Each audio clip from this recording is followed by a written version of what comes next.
Scott Hall fucking just started laughing for real. Dude, who's dressed up as Sid? That's Nash. Oh my god. He put on like a bunch of makeup or some bullshit, and I was that's trying to what they look were at his doing there. tattoo. I was like, is that Nash's tattoo? And I'm like, who is that? It's old Nash's Sid. Yeah. Hey guys, welcome back to another Getting Some Color where we review retro wrestling because the new shit sucks. Yeah, Literally. I'm not Uh for it. yeah, we were like on the I wouldn't say on the WWE train, but we were like, "Oh, this is interesting." And now we're just like, "Eh, they got fucking Seth Rollins and fucking Mask and I saw it today, by the way. I know we just said we're not gonna do new shit, but like Paul Heyman was got the cops to arrest Seth Rollins, and while he was being sent away by the cops, he told him that Becky Lynch is probably gonna divorce him and go sleep around the whole locker room. And he said, "Don't worry, I'll adopt your daughter and shit." Damn. Yeah, so like that's funny because he got fucked up the other time and came on Raw and looked like he just went through a fucking lawnmower. Because he got curb stomped? Yeah. He should have like a neck brace or some shit at least. I don't know. Mm-hmm. He's like a fat old man. Like, he Yeah. shouldn't be coming out. Like, yeah, he looked like he didn't sleep again for like a day like he did that one time. Mm-hmm. But still. Yeah. But this episode is going to be a little bit disjointed, would we say? It'll be disjointed because the first bit of programming we got to cover is In Your House 8, Beware of Dog. Part 1 and 2. Yeah, part 1 and 2, because an act of God happened. There was a thunderstorm, a severe thunderstorm in Florence, South Carolina, and it knocked the power out, and they couldn't do the rest of the show. Like, they tried to do a little bit of it, but they just fucking gave up after a bit. And they got the power back on and decided, fuck it, we'll at least give them the main event. And that they basically only had 2 matches from that original show. Yeah, and when we get to the main event, quotation marks, main event, wrestlers were not happy. No. Yeah. Well, at least one of them wasn't. It's just... I found out also Bulldog was actually pissed too. Oh, he was? Yeah. Okay. So I guess we'll start off in Your House, Beware of Dog, part 1. That's right. And it was a South Carolina, right? We're in fucking Ric Flair territory. Yep, Florence, South Carolina, and Vince and Jerry Lawler on commentary. I used to have to go to Florence a lot for work at my old job. Like, one of the biggest CSX rail yards is there in Florence, so I'd go there a lot. And like, it's not exactly like a big town or anything. It's like a bigger town, I guess you could say. Mm-hmm. But it's kind of interesting though, because after this happened, it's like they didn't go back to Florence for like 3 years. Vince was so pissed off. One of my favorite comments I ever saw about this is like, this is when Vince's feud with God began. Yeah, he apologized a lot throughout, like, I think the main pay-per-view and also Raw. So, like, he was actually, like, pretty upset about this. Oh, yeah, for sure. I mean, well, it's like, his whole thing is he's a promoter and he's trying to put on shows, and when shit happens that's out of his control, it's like, God damn it. There's supposed to be a show and I can't do it. I'm surprised, like, he didn't get, like, fucking spotlights and shit. Like, I could see him being like, I don't know, who's a stooge back then that would, like, I don't know, Gorilla, go get me some spotlights at Home Depot or something. Yeah, I guess they just they couldn't do anything really, because it's like they had like the arena's emergency lights were on, and that's why they tried to have like a match, which I think was the Steve Austin Savio Vega match. Mm-hmm. And they also did the Vader and Yokozuna match as well. Well, yeah, they did do that one too, and I think they did try to do Goldust and Undertaker as well. I remember reading about that. Mm-hmm. But yeah, it was just like, fuck this. Nobody can really see. Yeah. It didn't happen. Yeah, that's basically how they treat it. I mean, I can only imagine what the camera footage looked like. It looked like ass, probably. You can see little bits of it if you look for it. But yeah, the first match is Hunter Hearst Helmsley versus Mark Marrow with Sable. Yeah, and I also did a little research too because Rock fucking confused the shit out of me with the titles and stuff.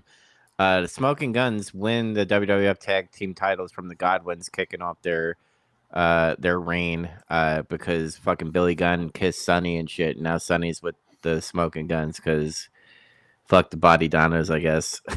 They were losers. They never won for her. Yeah. This is the start of her thing, which is like, I'm gonna like Be a whore. I mean, sort of, but she's gonna defect to teams that actually win. It's like she'll jump onto a different team because her team's sucking, and then they'll win for a bit. And I think she does this like 2 more times or something before it stops, basically. Mm-hmm. All right, so Hunter Hearst Helmsley versus the Wild Man Mark Marrow with Sable, and Sable is over. It's she's slowly becoming a thing. Yeah, like they do a little recap of the Hunter Mark Marrow feud. They show Hunter attacking Marrow on Superstars, fucking laying him out or whatever. Mm. And then Hunter's already done his entrance. And then Doc Hendricks is in the back with Mark Marrow and Sable, and he's like gives him a chance to do a promo, and it's another one of those promos that's not good. Mm-hmm. And he's doing too much of this shit where he's like, I'm gonna talk real softly, real low, and I'm gonna pounce on you or some shit. Like I don't know. He's just like, the promos are like nothing right now. Yeah. He had something when he was Johnny B. Bad, but he stopped being Little Richard there a little bit. He doesn't have to do go all the way back to that, but like he was emoting and being more loud and he had more energy. Well, when he was in his tail end of WCW, like he kind of ditched the Little Richard thing, and he was just like this Johnny B. Bad character where he was just screaming and shooting his little his cane thing or whatever, the little blaster thing that he his had. His confetti gun, the Bad Blaster. Yeah. So like he has the potential. I bet you Vince is like, I don't want you doing that Little Richard shit. It's stupid. And I want you to be this crazy guy, this wild man. Because I can't have Macho Man. Yeah. I mean, it's like he's even got like a woman manager and shit too. It's like, it's like the 90s version of Macho Man. I feel like what he's trying to do with this. Mm-hmm. They leave, and then Doc oogles Sable as she leaves with Marrow. He goes, oh! Like, he's literally like, does it shit where he's like looking at her ass as she's leaving. But they get to the ring, and then when Marrow gets to the ring, he starts throwing bombs. And then Hunter bails, he gets away. They run around the ring. They do that thing where the heel runs away and the babyface chases him, and they get back in the ring, and the heel's just like, I got you, bitch. He suckers him. Oh, I forgot to mention, Hunter Hearst Helmsley came out with a woman, like a older woman, and Vince kind of talk shit about her. He's like, well, she's not as good as and great as Sable. What's funny is because it's like that sort of that meme of man, people used to age different. Part of me wonders how much older she really was. Yeah. She's probably early mid-30s maybe. It's like, oh, but she's older. Yeah. But yeah, Hunter's got an advantage on him after that for a minute. But then Marrow starts punching the fuck out of him until he backflips out on the floor. Helmsley does, and then Marrow does a dive, and it was like, oh, okay, this match might be pretty good. I'm starting to think. But Hunter regains control pretty soon. After that, he beats him down. He starts working Marrow's arm, and he misses a shoulder tackle in the corner. I think he hit the post or something. Mm-hmm. And then the match slows down way too much, in my opinion, at this point. Because he spends like a long time like working his arm. Mm-hmm. And I'm gonna say this: I like Triple H, but I always felt like this is something he would do sometimes in his matches that weren't good. And it's like sometimes he'll spend too much time getting heat and it like bogs down. Mm-hmm. And I feel like this is like one of those moments where that happens. Maybe he just wasn't having good chemistry with Mark Mero, and he's like, "This shit is like not good." So let me, because what is the thing they always say to like new wrestlers, like when they have celebrities and come, just like go do everything slow, like Slow everything down, and then it's like if they get lost or some shit, you put them in a hold. mm-hmm. So it's like you guys can rest, and then you can like say, okay, this is what we're gonna do. We're gonna do this. Okay. I don't think that he needed to do that with Mero necessarily, because it's like he's been wrestling for like a while now. Mm-hmm. But like now, it could be a thing where it's like they work a little differently up north, so to speak. Mm-hmm. So maybe there is like a kind of a style clash there, slightly in terms of like how we work and like what the psychology is. I always heard that was the case. Like people that never worked at WWF before, or they spent a lot of time in other territories, or they were just in WCW for a while. When they end up there, it's like there's like some kind of fucked up like psychology thing with them. Like Jericho talked about it in his book before, how like people were criticizing him because of how he would do his matches early on when he was there. Mm-hmm. I don't know though, but anyways, I just think he spent too much time putting him in holds and stuff. I did get bored. Like at that point, I was just like, "Oh my god, can we get over with this match already?" Like, you know what I'm saying? There's a way to do it to make it interesting. Some guys are really good at doing that, Mm-hmm. like Bret Hart or like William Regal or something. But then there's guys that aren't good at it, like British Bulldog, or sometimes Triple H. Sometimes Randall, which I think probably learned it from Triple H. The chin lock. Oh shit. Yeah. But the thing is, like, I criticize it, but at the same time, I can't argue that much against it, because when Mark Mero actually tries to come back, they go ape shit. He gets cut off like really fast. He does something like he does an O'Connor roll real quick, like he tries to get a pin, and the crowd's like, ah! And then like it didn't work, and it's just he was back into heat mode again. Mm-hmm. He finally starts coming back though after a bit. He does like a top rope Frankensteiner, a head scissors where he like screams. He did his head scissors, and he was like, ah! Like, what the fuck? And he does like a knee lift. He's got a good knee lift and backdrop. And then he does like his finisher. This is still his finisher right now. Top rope sunset flip, but he gets it too, I think. Mm-hmm. And then he tries to do that suicide senton, but it looks like he blew his knee out when he missed. Yeah. I was like, now obviously he didn't, because that was just he worked everybody. But I was like, God damn, did he fuck his knee up there? Mm-hmm. It looked really convincing. A side note, if Mero could do a top rope Frankensteiner, why is that not his finisher? Yeah, that looks more devastating than his actual finisher. And it's like, it's still kind of easy. Like all you do, because it's like, okay, you just go up there and do a little backflip and not land on your fucking head. And then the other guy just flies off. Mm-hmm. Pretty simple. It's not like Scott Steiner where you're fucking going. God damn. Yeah. Hunter is gonna put Mero in a pedigree though after he almost blew his knee out, and he wants Sable to watch this because he's still mad that she rejected him. Mm-hmm. And he goes out there because she's like, "No, I don't want to watch," and she's like looking away and stuff. And he like goes out there and makes her like, "You're gonna watch me drill his fucking head to the mat. Like, now watch this." And then she's like, "Okay, now she wants to watch it, I guess." And he beats on him a little bit. He gets ready to hook the pedigree, and Mero takes him down, and he like catapults him into the ring post. His head hits the post.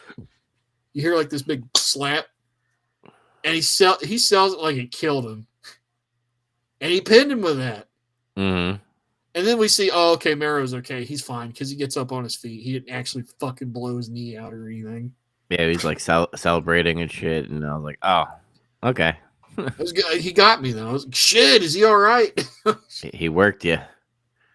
um, this match was kind of weird. I mean, I already talked about like the Heat segment being too long, I think. Mm-hmm. And then there was like a point where I was like, are they still wanting to push Mero? I can't tell. It kind of looked like he was getting his ass kicked too much. Is this post curtain call? Yeah, that's why I'm confused. Okay.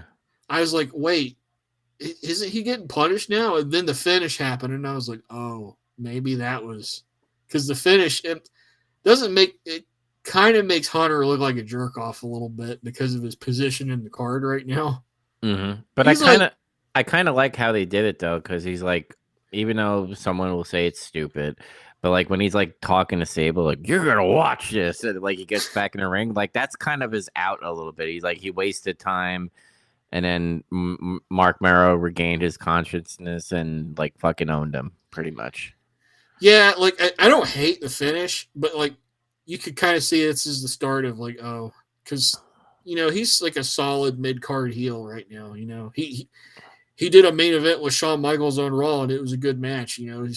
He's done stuff, Mm-hmm. and then he got beat by like.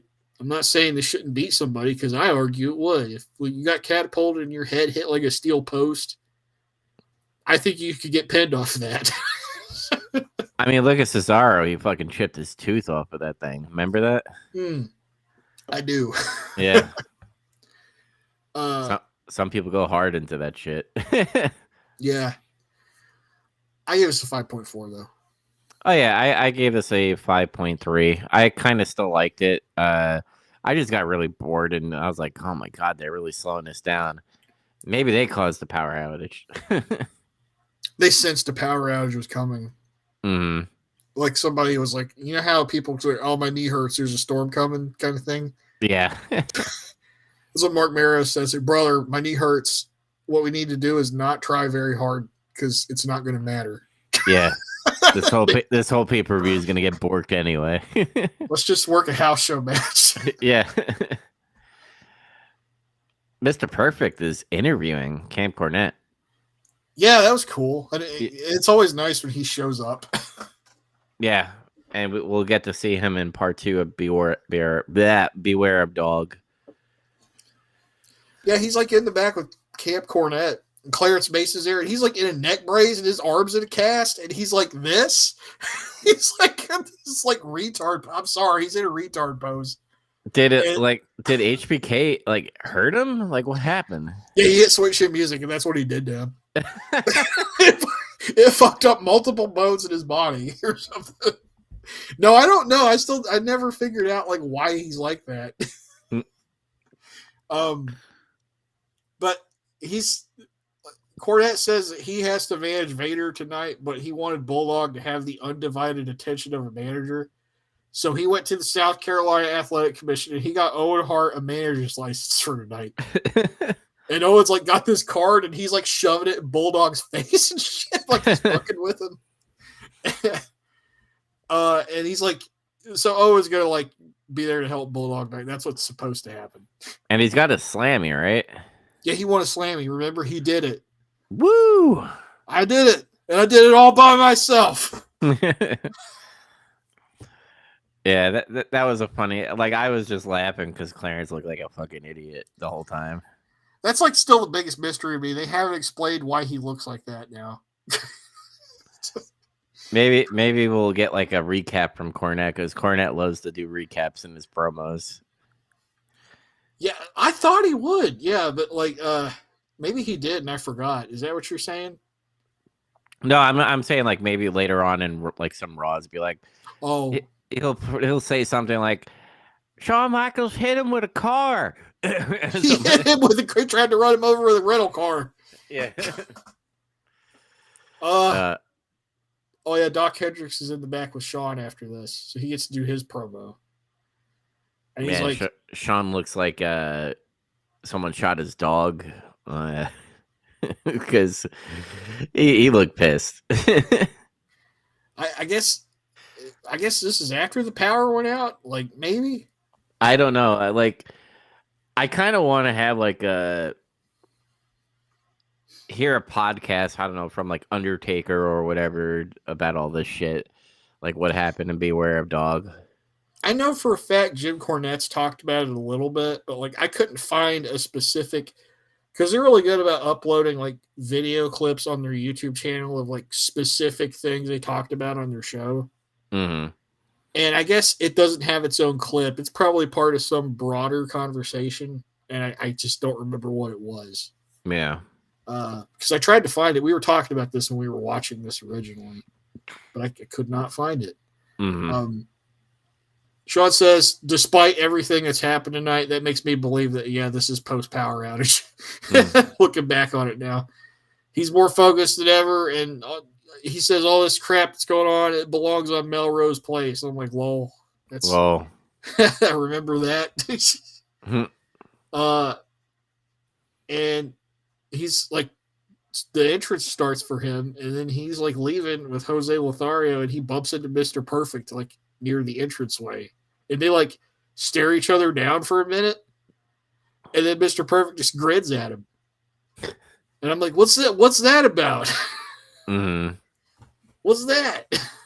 Does Mr. Perfect stay with the company a little bit before he goes to WCW? He's only there for a little bit longer, I think, like maybe a few more months. I wouldn't mind seeing Shawn Michaels versus Mr. Perfect. That would be fucking awesome. That would be, but it doesn't happen because he's so Mr. Perfect has one of those crazy Lloyd's of London's insurance policy on his back because he was having back problems, and he basically had to retire from wrestling because of his back was fucked up. And that's why he's been doing like this stuff where he's like a commentator or he's interviewing people or he's kind of acting like a manager a little bit. Mm-hmm. And somehow he's able to weasel his way out of it. And that's when he starts wrestling in WCW again. Mm-hmm. I think it was something like he couldn't wrestle in singles matches or some shit. Like that was like the way he could get around it. Yeah. Or I can't really remember, but yeah, it's weird. Rick Rude's the same deal. Like he probably could have wrestled again earlier, but he had that same kind of insurance policy. Mm. They do a little background on this. Oh wait, no, that's just me talking about what happened. I already talked about the storm that knocked everything out. Yeah. Okay, so it's the main event. Bulldog with Owen Hart, Diana Smith, and Claire Mason versus Shawn Michaels with Jose Lothario for the WWF World Title. I hate Diane throughout this whole fucking match. I just hate her bad acting and what happens at the end. She has like 2 facial expressions usually. And then like now I can't stop thinking of the Shawn I know you want me shit. It's just like it always makes me laugh because of how flat it was. Mm-hmm. And then we had like this conversation like where we were talking about that because you were complaining about her, and I'm like, it would have been better if it was been like Sunny or something. Like you could have used Skip and Sunny in that way or whatever. Yeah. Well, like Shawn Michaels was going to do a match with Skip though, like that wasn't going to happen. But still, I was just trying to think of something where it actually would have worked.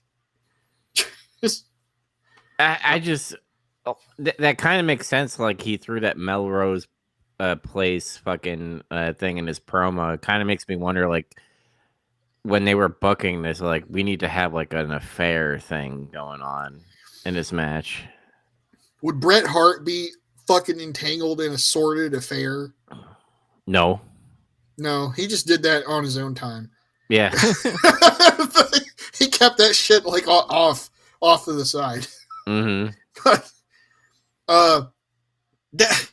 I just now thought about that though. I was like, would Brett be doing this shit? Like, I want my character to be having affairs and shit. He's like, he'd probably be like, no, I wouldn't do that. You need to come up with something better than that. Yes. Or Steve Austin. No. No. Fucking no. Vashon's, I guess he was trying to be a team player with this. Like, all right, we'll do it. Here we go. So before the match starts, Clarence Mason gets on the mic and he accuses HBK of like trying to ruin Bulldog's marriage and shit. And he just goes this really roundabout way of saying, I have a summons for you to appear in court for these crimes you've committed. And so I think the referee gives him a piece of paper. And then Sean's like looking at it like this. And he's like, "What? You see this?" And then he just goes, rips it in half. I thought he was gonna wipe his ass with it. No, that's 97 Shawn Michaels. That's next year. But then Bulldog Pearl Harbors him when the match starts. Yep. That's all that was. I thought Clarence was going to accuse him of like trying to cripple him or something. That's what I thought was going to happen. Yeah, I was captivated because I was like, oh, we're gonna finally figure it out. And he's like, I'm serving you with papers, and I'm like, okay, what? You assaulted me. You hit me with Sweet Chin Music. 3 herniated discs in my neck. I broke my arm when I fell on the ground because of that. This is your fault. You're a philanderer, a liar, a fornicator. It would actually be really funny. Like, it would piss off the crowd because they paid money to see this. Like, Clarence gets on the mic and he goes, "Cops, come out here!" And they arrest HBK for assault. That's how they get out of the main event. He gets arrested. Yeah. Oh my God, they'd fucking burn the chairs or something. Yeah, that's why I was like, it would never happen because Vince would be like, "We're gonna have a riot." No. They do a cool and fast starting sequence where they reverse each other a bunch, and then HBK tries to do Sweet Chin Music, but Bulldog's like, "Whoa!" and he bails out and he goes on the floor. And then Sean dives on him, and then they get back in the ring. They lock up again, and HBK gets Bulldog in a headlock. And I think this is when Sean starts like kind of fucking off a little bit. So I noticed he just gets him in a standing headlock, and he just kind of stands there for a while with it on. Like, what's he doing? That's his go-to move, I noticed, if he's like deciding he wants to like ass off in the ring. He'll put somebody in a headlock and like just stand there for a while or do something stupid or say something. Then he runs up the turnbuckle like he's going to do a Dudley dog, but he then does a headlock takeover from that, so that was cool. So at least it led somewhere. He keeps it on, though, maybe a little too long. And then Bulldog escapes, and he puts Sean in a bear hug. And then Sean pokes him in the eye. And then he runs the ropes again. And then Bulldog drops down, and Sean hooks him in like some weird pin attempt for a 2. He's like, okay, they're at this point, they're still having a match. Not that they're older, they quit wrestling, but like the whole thing is HBK's out wrestling him, but this match is like not clicking like how I thought it would. Yeah, it's kind of sad. Usually, like Bulldog matches were like, it's it's decent enough. Like, when was it Sting and Bulldog that they had a match in WCW? They had tag matches. They might have wrestled each other one time. Is like the babyface friends have to wrestle once or something. But usually he had pretty good matches with Vader. Yeah, Vader is the one I'm talking about. Yeah, like we were like, oh, that was pretty good, but like this one, I was like, I get it. Like they're pissed off about the power outage, but you still have to put on a good show. And like at times, I was just like, what is going on here? Why is it not clicking like I thought it would? Yeah, I started feeling the same way. I'm like, what's going on? It meanders for a while, and then like that's when I start feeling like this is a house show match, complete with the referee bump that knocks Earl out of the ring. And then Sean tries to do Sweet Chin Music after he hits Bulldog with like a top rope elbow. And then Owen sneaks in the ring behind him, and he gets Sweet Chin Music instead. He did sell it great. He like died. A new ref comes out. Bulldog attacks Sean from behind. He hits the running power. He tries to do the running power slam, but Sean wiggles out, throws Bulldog in a turnbuckle, hits a German suplex with the bridge, and pins him. But Bulldog's music plays instead. And I was like, what?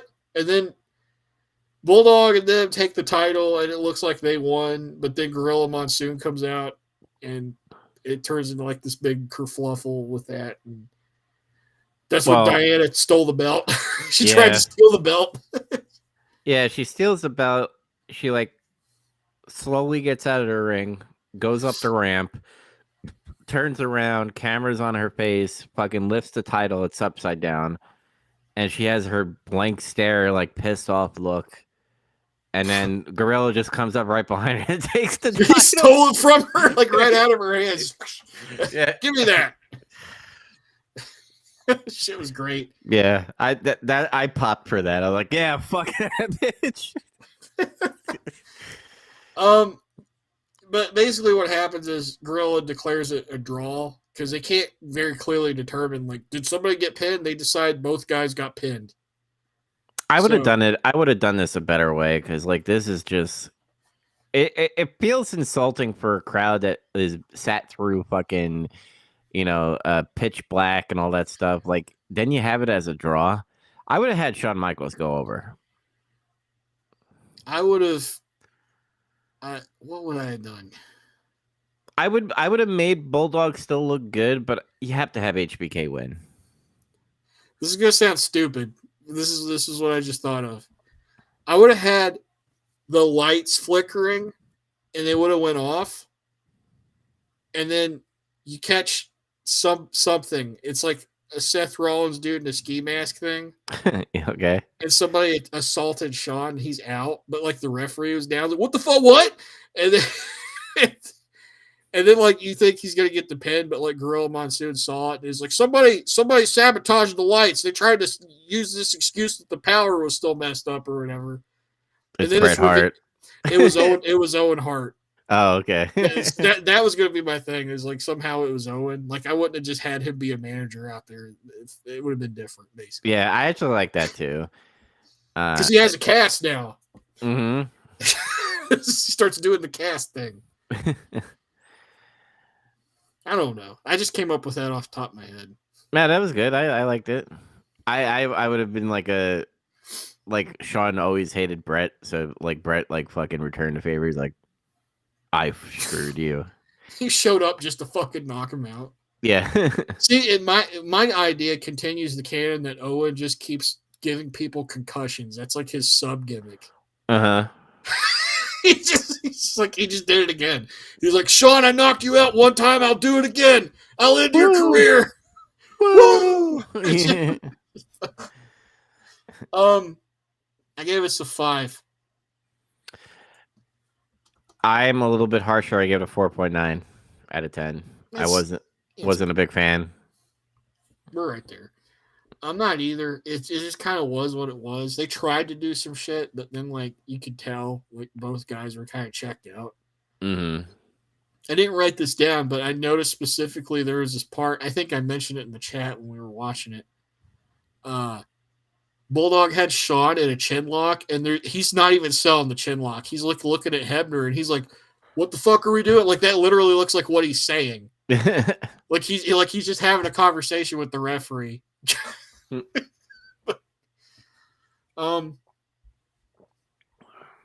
that was In Your House, Beware of Dog, as Part it one. was part 1. Yep. So we'll go back to part 2 after we review all the TV. Yep. Nitro. Ah. Let's go. Where was this? What city? Oh hell, I think it was I don't have it written down, so I don't think they mentioned maybe it was somewhere in Georgia. I want to say it was. Mm-hmm. We have a different commentary team starting now. It's Tony Schiavone and Larry Zbysko. I was like, hey, Larry. I popped for Larry because I love his color commentating. And this is the first Nitro that has the 2-hour format. Yep. So we're getting more TV, which is good for the reasons that are going to be coming later down the road, but there's still a lot of shit that we have to get through with WCW. And they kind of like, it almost kind of feels like they're restarting the storylines here now based off of, like, Dungeon of Doom is like on its way out. Yeah, like they're trying to get rid of all that shit. Mm-hmm. They tell us we're gonna get Sting versus Scott Steiner. I'm like, cool. Yep. Giant versus a Shark. I'm like, Yeah. Colonel Robert Parker has a brand new man. Whatever that means. Yeah. Yeah. Will we get to see it? Maybe. We'll see him. Have a match? Maybe. So American males come out, and they're fighting Arn Anderson and Ric Flair with Woman and Elizabeth. Where did this come from? Like, is this like is this like Ric Flair being like, all right, I'm not going for the title anymore, so yeah, fuck it, because the Giant has the title, so he probably doesn't want to fight him. Mm-hmm. Makes sense. Yeah, I'll just do the tag team, brother. Well, we know what his feud is now. Like, apparently he's feuding with Mongo, so I was right about that. Mm-hmm. Like, oh, they're setting up this thing with Mongo. This is how he's going to start wrestling, and that was it. Larry calls the American males the young and the useless. This is pretty good. Yep. Flair and Arn are in control until Marcus Alexander Bagwell, the WCW Magazine 1992 Rookie of the Year, has enough. And then because they're double teaming Scotty Riggs and beating the fuck out of him. So they start coming back, and Bagwell's like throwing drop kicks, and then Riggs does a 10 punch to Arn in the corner. But they get cut off pretty quick, and then we go to break. And then we come back, and Bagwell is like fighting out of the heel corner. And then Riggs gets tagged in, and Arn is working his leg. Larry gets champagne from Woman or Elizabeth compliments of Ric Flair, and he's like, look at this service we're getting. And he literally has a glass of champagne. Macho Man paid for it, remember? Yeah, it's coming out of his money. Yep. That's why he's crazy. Yep, that's why he can't get into the building. After some heat on Riggs for a little bit, he manages to hit an enziguri, and Arn flies out of the ring. And he crawls Bagwell for a hot tag, and Bagwell does some punches, drop kick, backdrop, miss a drop kick on Flair. And then Arn breaks up the cover, and then Riggs comes back in, but his leg was fucked, and he's not selling it. Like, they literally fucked his leg up for like 8 minutes or something. Mm-hmm.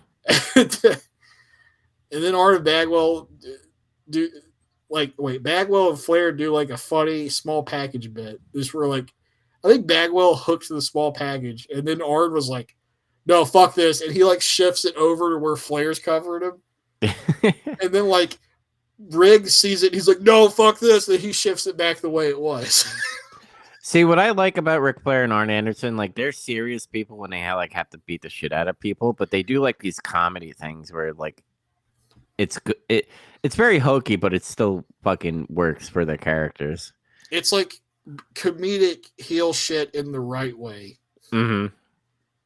And it worked too because the babyface nullified it. So that's the key thing. I think Bagwell hit a fisherman suplex for 2, and it got broken up when Arn kicked him in the fucking kidneys. And he sold it like his kidney exploded. Yeah, he like screamed. He's like, ah! Oh! Bagwell got his eyes raked by Elizabeth, I think it was, and then Arn hit a DDT, and then Flair flopped over and pinned him, and I was like, yeah, that'll do it. I gave this a 6.4. I enjoyed it. I gave it a 6. It was fun. It was a decent little opener. Yep. American males. Then they do a little promo after that. And there's like, they have this weird little table set up there at ringside with like candles that are lit. There's candles lit, but nobody's sitting there. It's weird. But Mean Gene's talking to them, and he asks them about their match they're going to have at Great American Bash with Mongo and Kevin Green. And then Arn tells McMichaels, they keep calling him McMichaels, that they don't respect anyone that wears protective gear. because in their world, it's man to man and hand to hand. That's literally what he says. I always like when they try to compare, like, because he used to play football and stuff. You're like, he wears protective gear. We got to make fun of that. They wear protective gear too. They're wearing knee pads, elbow pads. Yeah. Some of them have like a fucking cup in their shit. Mm-hmm. So hey, yeah, they're not wearing giant chest pad protector thing. That's D'Lo's gimmick later. But still. And then Flair is just being Flair. And he says something about how he name drops the football commissioner or whatever, and says he better step in because they're going to fuck up Kevin Green. Mm-hmm. And Deborah is his already. He's got her. That's what he claims. Just like Ric Flair always does. Space Mountain. Woo! Space Mountain. Woo. Yeah. We come back for a break, and they show us like a video package of Mongo and Kevin Green training. Yeah. But like, I don't like the editing of it. It was like they made it look shitty. Mm-hmm. They did this thing where like it's like they cut frames out, and it was like all choppy. I don't know why they did that. I don't know either. They picked bad music too. Speaking of bad music, I know we didn't mention it, but fucking like In Your House 8 had like weird country music in the beginning. They've always had weird music for In Your House, like the In Your House theme, whatever it's supposed to be. Mm-hmm. Like they did that for like whatever the one was in December. I remember thinking, what the fuck is this? It's like some kind of like Aretha Franklin sound and shit or something. Mm-hmm. In 1995. Yeah. But yeah, not much else to say about that. But the next match is Steve Dahl versus Carl Parker's new man, the Mauler. That's the Beverly Brothers, right? One half. Yeah, Mike Enos. That's him. Huh. And do you remember Steve Dahl though? Who is he again? He was Steve Dunn from Well Done. Remember them? Yeah. Oh my god. So it's like both these guys that were like lower mid card tag teams in WWF like a year or two ago are like having a singles match against each other. It's actually perfect that they put these guys together because they're not going to have a fucking match. I was like, wait a minute. Like, I recognize Steve Dahl immediately because like he's got all that hair and shit. Mm. By the way, I learned a really funny story about him.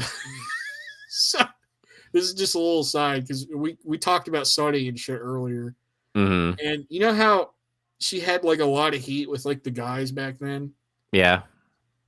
I guess Chris Candido was friends with Steve Dahl, and they would like drive together a lot. But of course, Sunny would be with them because she's his fucking wife. But she didn't like Steve Dahl. She thought he was an asshole, I guess, because he just, I don't know, he fucking jokes about everything and talks shit all the time or whatever. I suppose that's his thing. Mm. And one time they were driving somewhere, and he's told Chris, you need to pull over and put her in the trunk. He's like, what the fuck are you talking about? Like, why?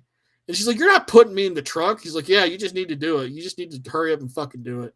I'm sick of this shit. And somehow he talked him into doing it. Oh my god. He fucking pulled over and put her in the damn trunk and drove for like 10 or 15 minutes until they let her out. And she hated his ass ever since then. I mean, I don't kind of blame her. I don't, but at the same time, she was probably pissing him off too. Yeah, he's probably like, this bitch better shut the fuck up or I'm gonna put her in the trunk. And he's like, I had it. You're gonna do it. So that's the Steve Dahl story. There you go. There's more. Apparently there's more, but I don't know it. And Jim Cornette wouldn't talk about it. So they are having a match, and it's like not bad actually, like what they're doing in there. Mm-hmm. But there's commotion in the crowd. Yeah, people start like, you notice like it's not called hard camera yet at this point, but like the camera is pointing right at the ring and the fucking row there where you can see everybody. everybody starts like looking over to the side, like what? Like you literally see everybody looking that way. And you see fucking Razor Ramon, Scott Hall come out. He's in all denim. He has a denim vest and he has denim jeans, and he comes in the ring. He asks for a mic, and somehow WCW fucking staff is like, "Here, pal, here, invasion guy. Here's a microphone." He's a big star. Yeah, He's like, you know who I am, but you don't know why I'm here, dude. The promo is good, but the way he delivers it is very Razor, because he's very in Razor Ramon mode right now. Yeah. He's like, you know who I am, but you don't know why I'm here. He's got the whole cadence, and he's even the accents in there. Mm-hmm. And part of me wonders how much of that is him out of habit right now, or did Eric tell him do a promo like your Razor Ramon? I want to know which one it is. I've been like trying to research some of this stuff, because like Eric Bischoff wanted to do like the angle of a WWF superstar coming into WCW, so he kind of has to have that persona as Razor. But obviously we know later down the road he just becomes Scott Hall. He ditches the accent, but the cadence is still kind of there. He still does the toothpick. He still does the taunt like that. You know why he stopped though? Why? Because they sued him. Oh, they when they saw that, WWF tried to sue WCW. He's like, he's going out in your TV acting like our fucking character. You can't do that. Yeah, we're gonna put a fake guy soon, but yeah. And the thing is like Turner Broadcasting was so lawsuit scared that they basically capitulated to it without going to court. Mm-hmm. So that's why he just stopped the Razor Ramon shit, basically. Yeah. He talks about Billionaire Ted and WCW, and you got the Nacho Man. It's fucking Nacho Man. Like, I love when he says, he does it every time. He does it later on when he's talking to Bischoff and stuff. He's like, Nacho Man, and I'm like, you gotta stop doing that. It's making me laugh all the time. You notice he never talks shit about Hogan. Yeah, because he's the third man. Just throwing that out there. Maybe he will later, and because I don't remember, honestly. I was so stupid, by the way, because I was like, because he kept on saying Ken Doll lookalike, and I'm like, who the fuck is he talking about? But Bischoff. Obviously he's talking about Bischoff, because he says it later on. And I like that they took the skits from WWF when he, Nacho Man, Scheme Gene, I got a scoop for you, and all that Billionaire stuff. Ted. Mm-hmm. This was delivered really well. It was cool because it looked like it wasn't supposed to be part of the show too, even though you said, "Oh, nobody was trying to stop him." It's like, well, yeah. I mean, when you look at it, you're just like, I get it. It's a show. I mean, you can't just like have him arrested. They could have. That would have been fucking cool too. Like, who the fuck is this guy? And like, they had a camera up to his face, and he's yelling into the mic, the TV mic or the TV camera, and he says all that shit in some way. I think that would have been cool too, and probably like fucking shocking. But I made a comment in Facebook. I was like, man, people who read the dirt sheets must have felt like prophets back then, right? Yeah, they probably felt pretty vindicated. Oh my God, it's happening! Like, mm-hmm. Sometimes that other things would happen. They'd be like, "Oh yeah, I already knew about that." But this was pretty big, though. Yeah, and this was like really, really kept secret. Like there was some news that came out in the dirt sheets, like about the WCW contract and all that stuff, but it wasn't like known. So that's why it was such a big shock. Yeah, the thing is like there was more people that read that shit at that point than there used to be, like back in like the early 90s or the late or in the 80s. Mm-hmm. But for the most part, still there weren't that many smart fans, that knew everything that was going on. Like, it was still like a really small percentage. Yeah. So most people were just like, "What the fuck?" Like, when I saw that, I was like, "What? I got Razor Ramon? It's on WCW." Like, literally, but I was like 10, so like, and so were all the other kids. Like, "Holy shit, did you hear about this?" Like, that's how it was. Yeah. Uh, but obviously there's no match and there's no review for that because it was how just do you continue to have a match after that? You shouldn't. mm-hmm. So, both sides were like, why the fuck is he here? And they just like walked away.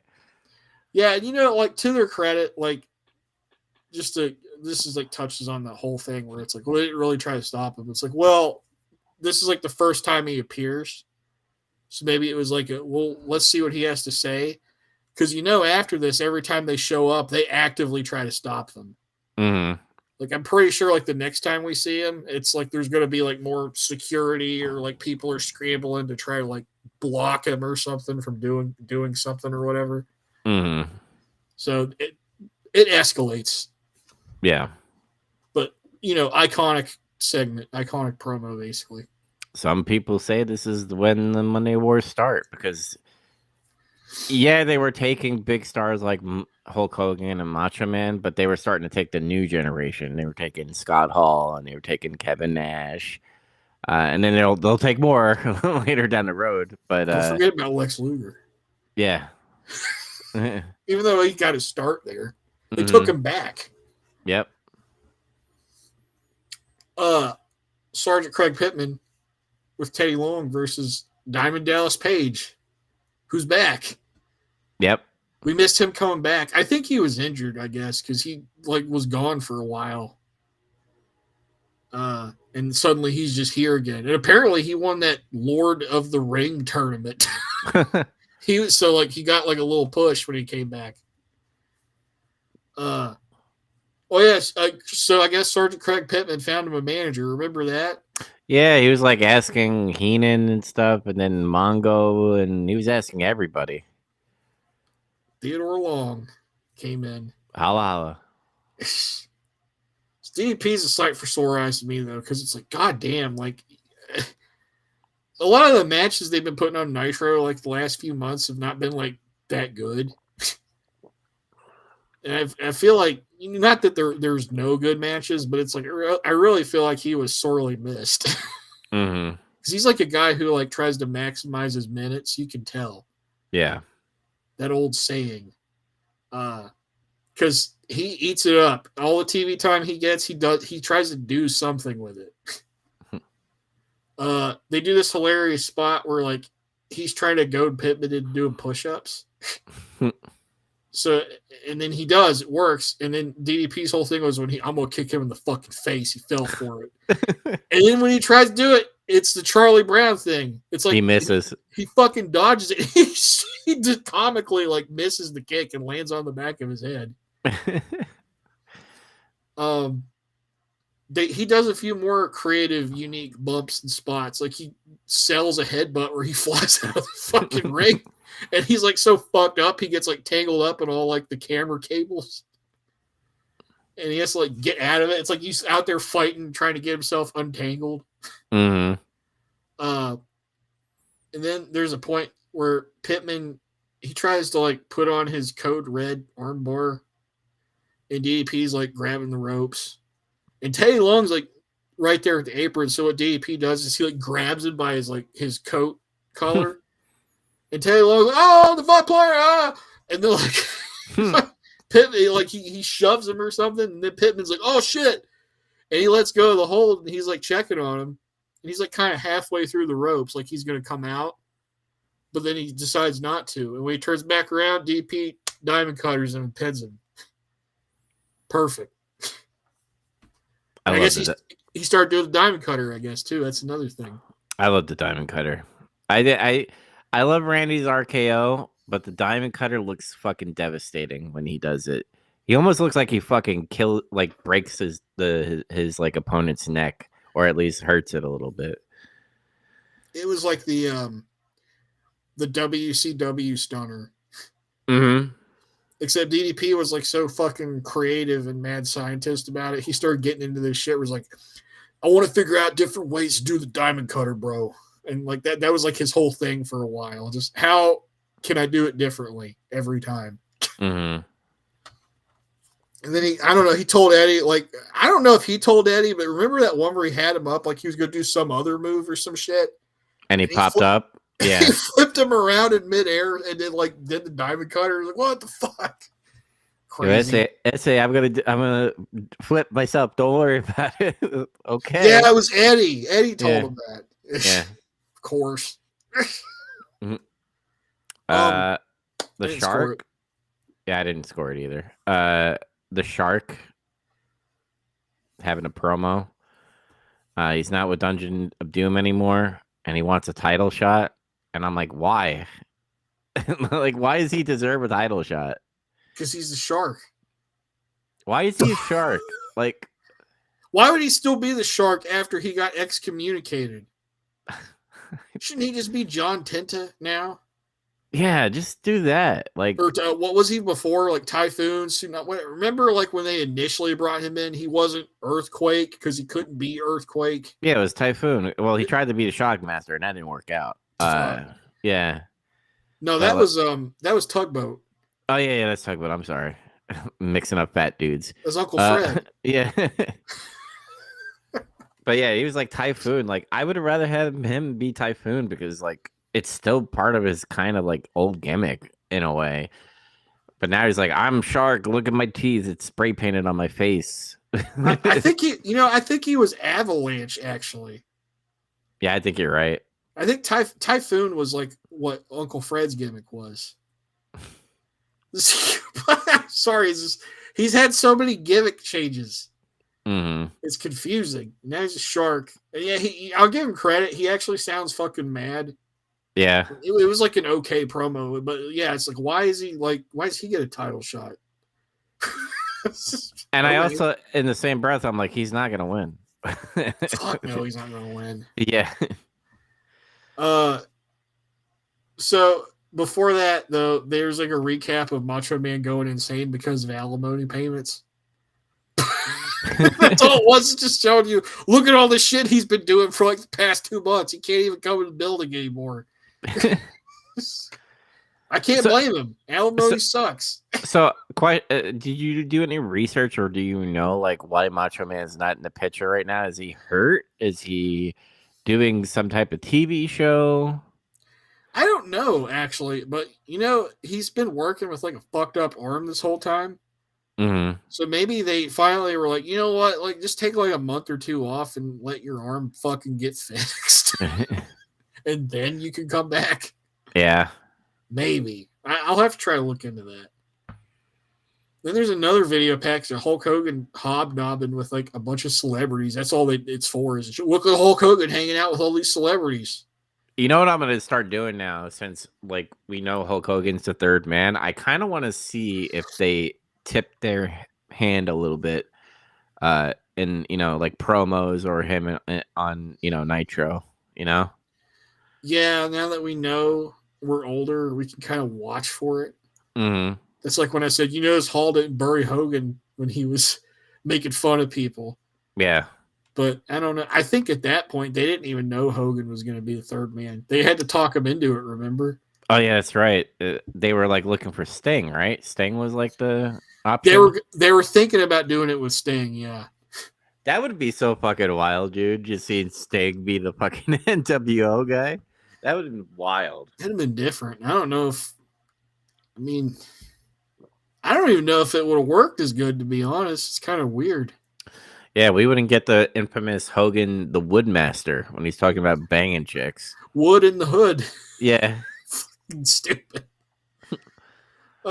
So we get the Shark versus the Giant, who's the champion, with Jimmy Hart for the WCW World Heavyweight title. When the Shark comes out, they say he's from Tsunami. So just adding on to the Avalanche, Typhoon, Earthquake, and he's from Tsunami.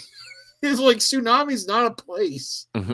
That's a a meteorological weather event or something. Yeah, it's an action of the ocean. It's an act of God. It's another one of those acts of God things. Mm-hmm. What? But that's when they touch on this. I already mentioned it during DDP's match. They said DDP won the Lord of the Ring tournament, but then Lex Luger stole his title shot, and I'm like, how the fuck did that happen? Because remember, the winner was supposed to get a title shot, and somehow he got screwed out of it. They didn't believe in a Page yet. No, they didn't. I think That Bischoff liked him. I don't know that he saw him that way. You know. I'm pretty sure like politics happened backstage, and like him, nah. Yeah, the way he's talked about it before, there was like probably agents and other people back there that didn't like him or think much of him. And while Eric was his friend, and that's why he was able to hang on for so long, what he says, Mm-hmm. I don't know that he saw him that way either necessarily. Like, I just don't think he probably didn't see him as like a main event guy. And you'll never get a straight answer from Eric because he'll like fucking spin it. It'd be like, oh, you know what? It, like the ratings, this and that, and we just had to do this. And like, Joe, just say it straight, dude. Like, stop. Yeah, and you know for a fact after he started getting real over his babyface, they were probably actively people back there trying to like keep him from getting in there some more. Mm-hmm. But this match though. Was it a match? Yeah, but it was short and sweet. Thankfully, they had the presence of mind to keep it that way. Yeah. There's not much to say. It's like it's two big guys trying to wrestle. And it's not bad what they do in there, really. And then Giant wins with a chokeslam after Jimmy Hart distracted the Shark. He was like, okay. And then Big Bubba comes out. He's not in a suit anymore with a fedora. Now he's just back to t-shirt. And he's got a very different look now. It's like proto modern Big Boss Man. Mm-hmm.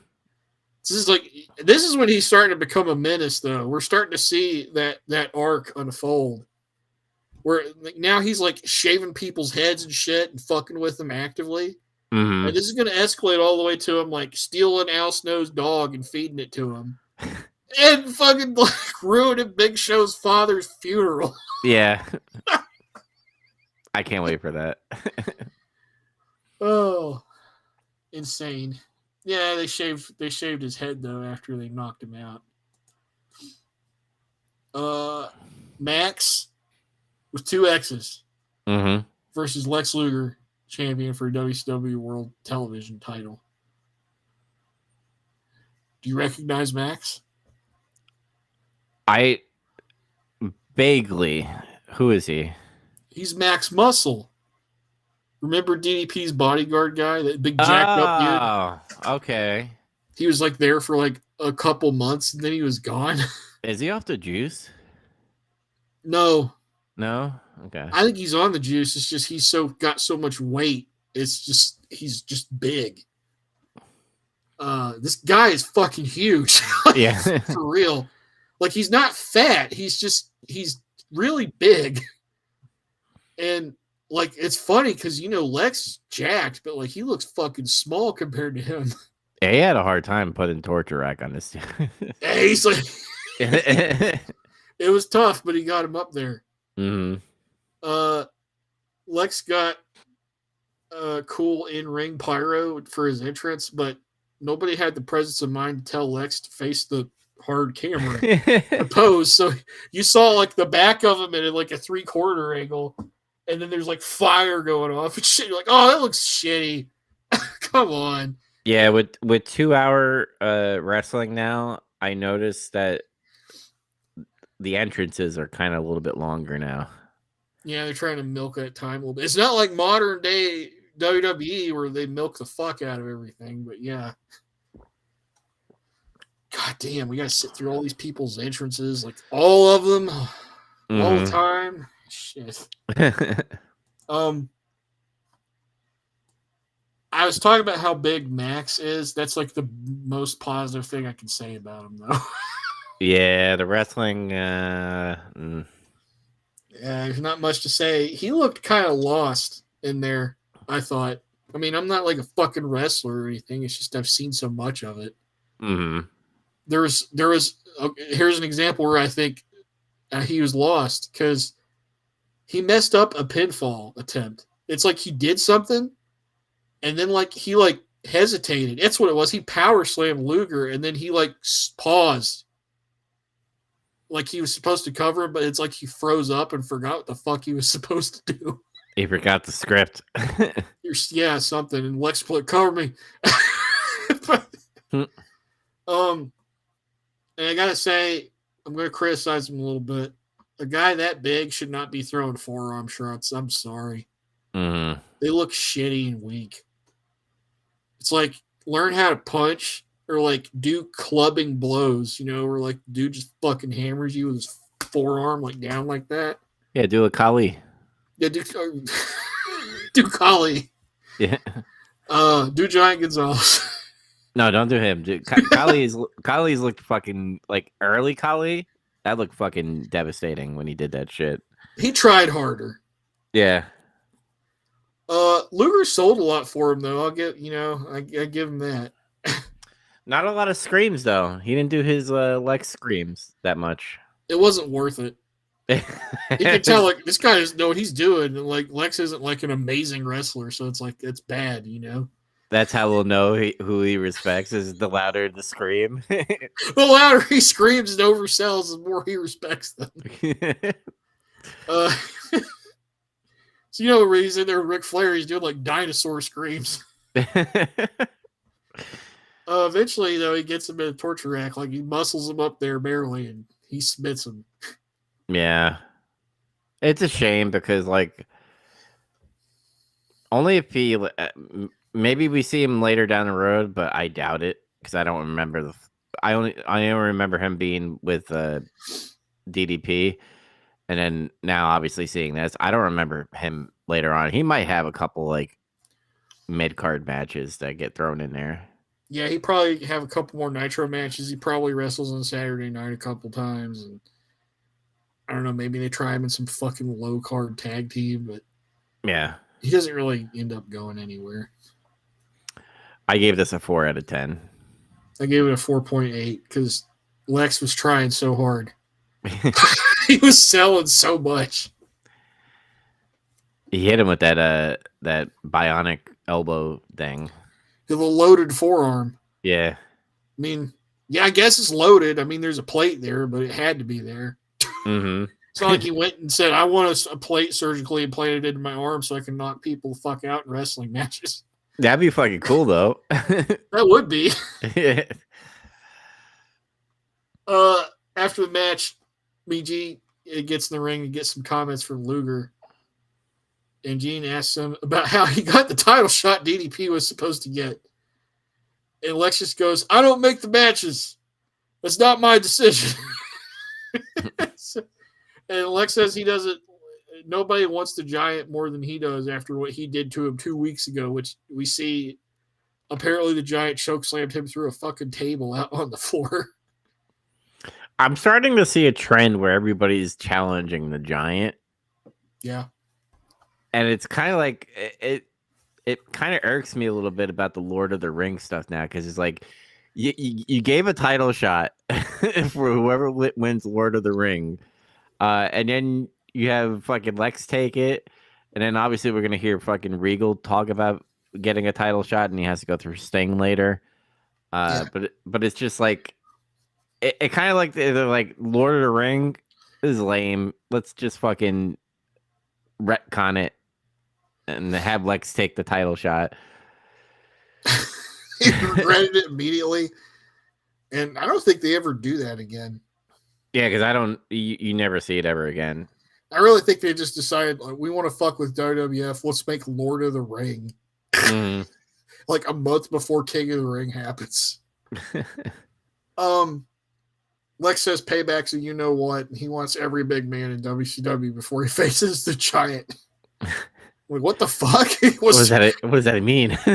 He wants to train. He's got to like put every wrestler after Max has to be bigger than him, so he knows he can put them in the torture rack. He's training. We get another match. Hard work Bobby Walker versus Brad Armstrong. Hey, Brad Armstrong. We haven't seen that dude in a while. Apparently, he did pretty good in that cruiserweight tournament. He just didn't make it to the end. Mm-hmm. So that's cool. Bobby Walker is apparently Thunderbolt Patterson's nephew. Okay. Because I was like, who the fuck is this guy? I didn't recognize him at all. Me either. His career nothing of note happens with him, unfortunately. Oh, I could tell based off of this match. Yeah, well, I don't think he's bad. It's just like, so there's not much to say about this match. But he keeps doing this thing where he tries to jump. He leaps up onto the second rope and he does like the hop up to the third rope like LA Knight tries to do for his elbow, and he botches it half the time. Mm-hmm. Thing is, he's a bigger guy though. This guy's smaller, so you think maybe he'd be a little better at it. Nah, he botched it like all twice. The time. Yeah. Like 2 or 3 times he did that. And it's just like, I figure at some point you got to have a conversation with yourself. Like, man, if I can't do this consistently, I should just stop fucking doing it. Mm-hmm. Just at some point. But like LA Knight's more consistent than this guy is. Just saying. Mm-hmm. But not that like people like to rag on him when he does that. Like, it's whatever. He's a larger dude trying to do that. Yeah, the difference with LA Knight is like because you said he's larger and stuff. When he does actually hit it, it's cool. Like, oh, it's cool. It's like holy shit, this big ass dude fucking did that thing. But you have hard work Bobby Walker, like skinny and tall a little bit, and he could do that.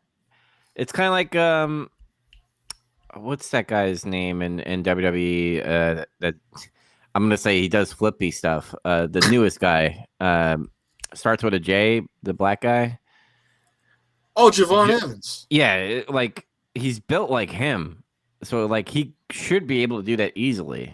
But no, I truly think it's probably nerves. He probably is like, all right, you're gonna go against Brad Armstrong. You're gonna be on our first 2-hour event of Nitro. Like you're gonna win. Yeah, it's not that he beat him. Yeah, the finish looked shitty. Whatever that was. I think I know what it was. It's just that like I was surprised that was the finish. Was all. It's just so they do holds for too long. That's one thing, and there's no real payoff to it, unfortunately. Mm-hmm. It's just they do holds, and then yeah, we already mentioned Walker doing his jump up botches. He beats Brad Armstrong with a pin. He tries to do the jump up thing, fucks it up, and he hits him with like I think it was a flying headbutt. Like he did a headbutt from a standing position to him, and that beat him. And that's what I said. I was like, that beat him. Is that his finish? Like, and I was so deflated because I like Brad Armstrong. It's weird because they were talking about how good he did in that tournament. He just lost to like some nobody guy. Yeah, and a weak ass finish. I was like, what the fuck? Who are we pushing? Apparently, hard work Bobby Walker.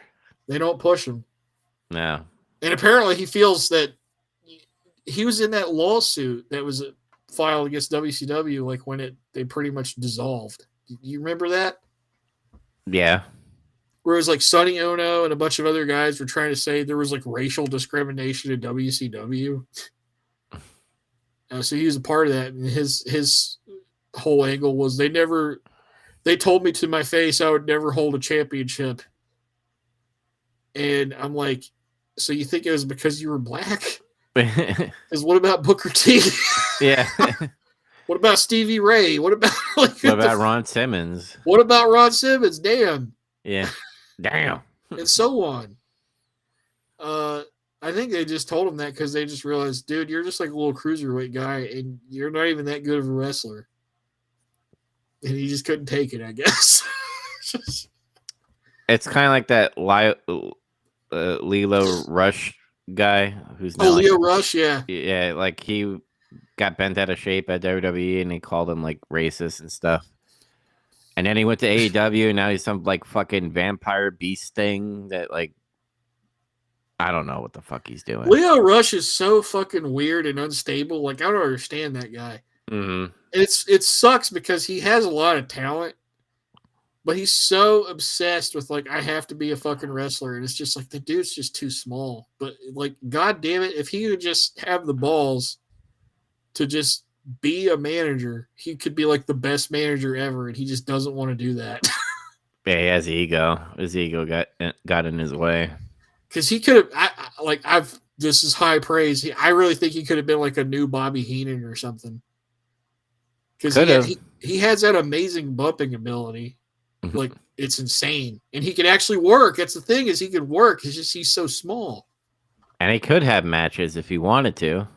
And then you find out he can talk. Yeah. Like, that's the thing, is like nobody knew he could really talk until he started doing that thing with Bobby Lashley. He's like, what the fuck? This guy's like actually kind of entertaining. Yeah. And he's in his own head too much. Now he's on AEW. Enough said. Now, Lord Steven Regal with Jeeves, who wasn't even out there, he just left. With Alex Wright. The Wunderkid. He's back, brother. Yes, the Alex Wright curve is here. There's two curves in this. There's a Steven William Regal curve. There's an Alex Wright curve. Mm-hmm. It helps. So they do cool arm drags, and Alex Wright keeps having to escape from Regal's arm bars by doing acrobatics, showing off his sick dance moves. And Regal, I noticed this about Regal in this match. He's 100% in his groove now, where it's like he's fine. He's got to the point where he's like, he's William Regal as everybody knows him now, I feel like. Mm-hmm. Because it's like he's always on. It's like he reacts to like little things, and he like goes out of his way to like just have some kind of reaction or like do something to the crowd or whatever. Or he'll like take some kind of bump to make him look like an idiot or whatever. He's just all these little things that he does. Yeah. I was like, this dude's like the Tim Curry of wrestling. Like, I'm convinced. It's like, that's what William Regal is. Yeah, I see that. Alex does a couple of head scissor takedowns, and Regal gets all discombobulated and shit, and he gets knocked out of the ring. And he takes like a basement drop kick, and Alex does a dive on the floor, and then it's supposed to be their break spot.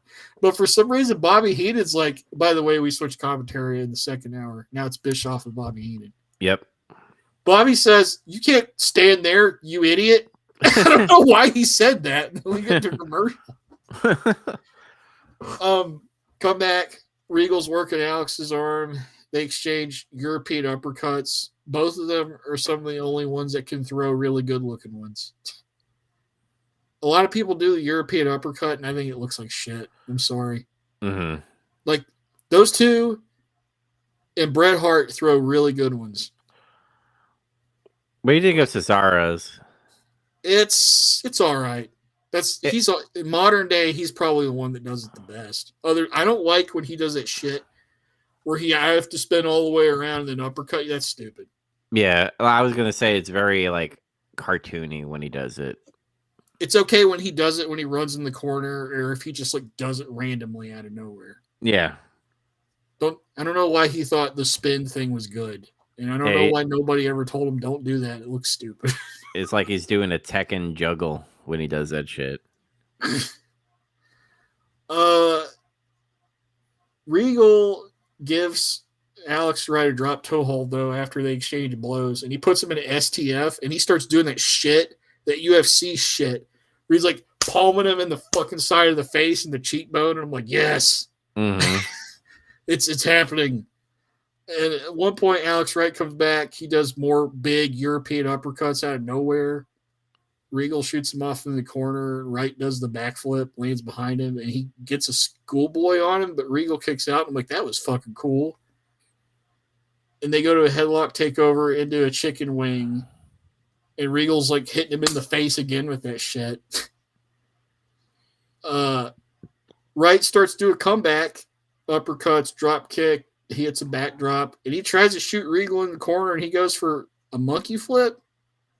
But Regal just drops Alex on the back of his head, and he stacks him up and pins him. Oh, okay.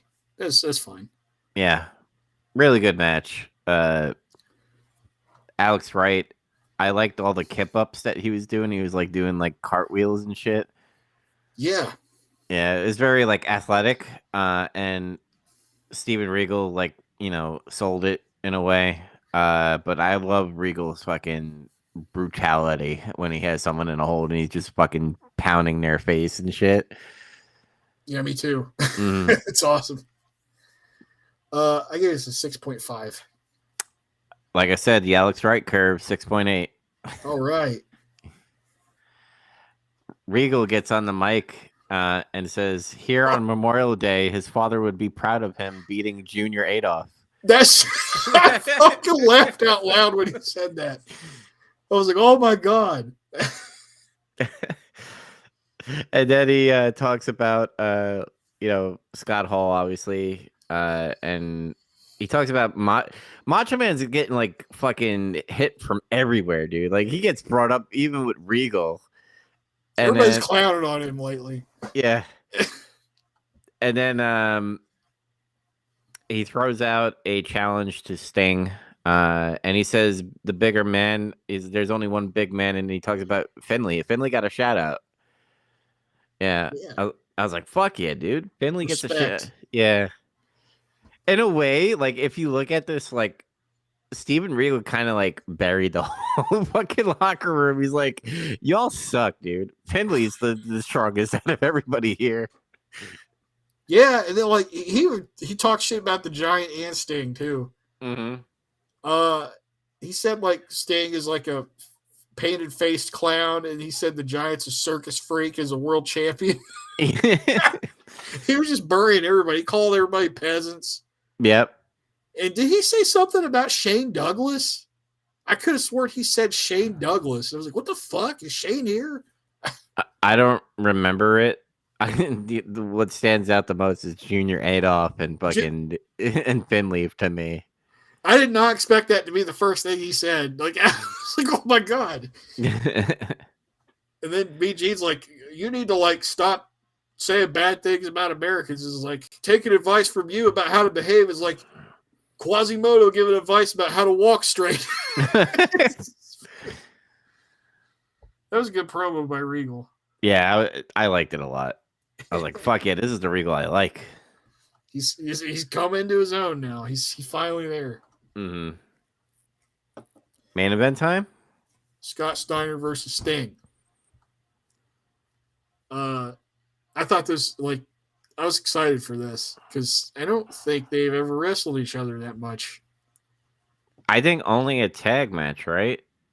Yeah, I can't. Now, they might have had some single match before, and it's just a while back, but, you know. Mm-hmm. This used to be back in the days when they wouldn't pit baby faces against each other a lot. Yeah. So, Scotty stopped dyeing his hair, I noticed. He's jet black. I don't know if that's his real hair. I mean, I know he's not blonde. I know for a fact he's not. Mm-hmm. But you're talking about Sting, right? No, Scott Steiner. Oh yeah, that's right. Okay. Sting stopped dyeing his hair too, though.